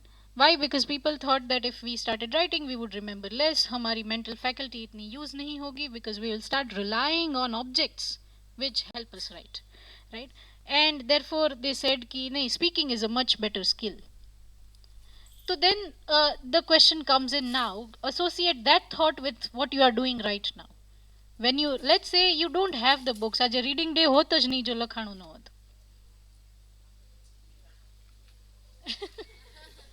ના, department to hoth to be, because even in Plato's time, let me tell you very honestly, even in Plato's time they used to have academy. Plato had an academy of himself. Teaching used to happen by speaking. Learning used to happen by speaking. Yes, Gurukul system. Yeah, in India also we had the same thing.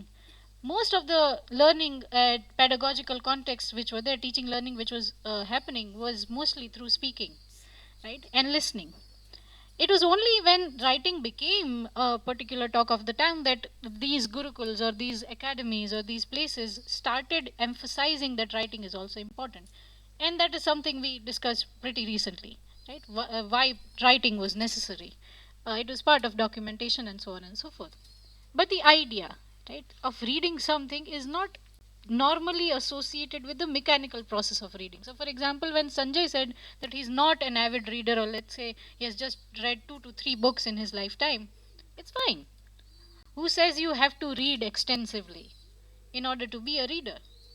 And plus, even when you have somebody who watches OTT, or when you have somebody who is a very good admirer of films, even they are reading, right? And in your film studies you have studied that. Semester 4 ne abhi khatam kiya hai, so they know, right?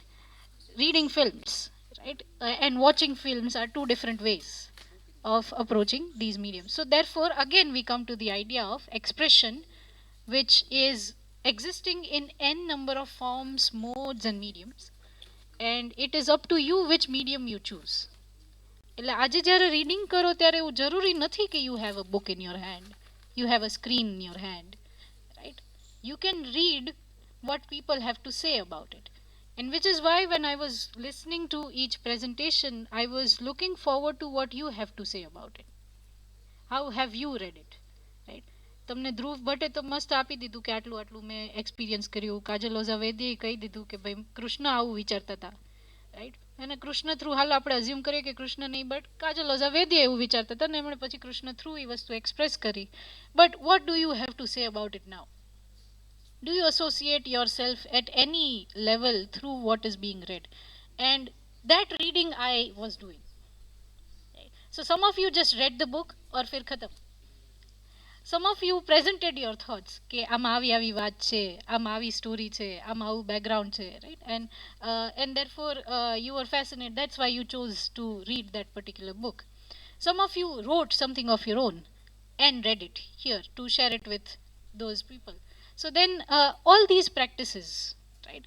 As a reader, as somebody who sits there, you are the reader of each act of expression that is happening, right? And that is also necessary. तो बस अब reading को एक नई definition की ज़रूरत है. That is what my remark is at the end of the day, right? That you need to define what writing means to you, what reading means to you, and what reading critically means to you. તમે normally આપણે reading day હોય ત્યારે text બધી એવી જ choose કરીને આવે કે જેમાં બહુ ક્રિટિકલ એક્ઝામિનેશન એનાલિસિસ ન કરવાનું હોય, right? People would choose stories, people would choose poetry, they would not choose non-fiction work, right? When they choose non-fiction work, they would try to argue in the favor of fiction in one or the other way. So yeah, why do we associate reading and writing only with fiction? That is also a question you can ponder upon. Therefore the idea why reading matters, what reading is, right? And how do you read? And आज questions ની સાથે normally હું તમારા classes start કરતી હોઉં છું semester 1 માં, right? What, how and why. Now there is a third WH which you can think and add, and that is when. Do you read? When do you write? And when do you sing? When do you express, basically, right? तो वो भी ज़रूरी है. Why के साथ when आना चाहिए. See, he is also expressing himself. Anyways, on that note of revisiting our definitions, I conclude my remarks. And well done all of you, right? And good luck to all those who are yet to present their works here. And I might not be there, but मैं फिर photos देख लूँगी. वो reading I'll do. Okay, thank you.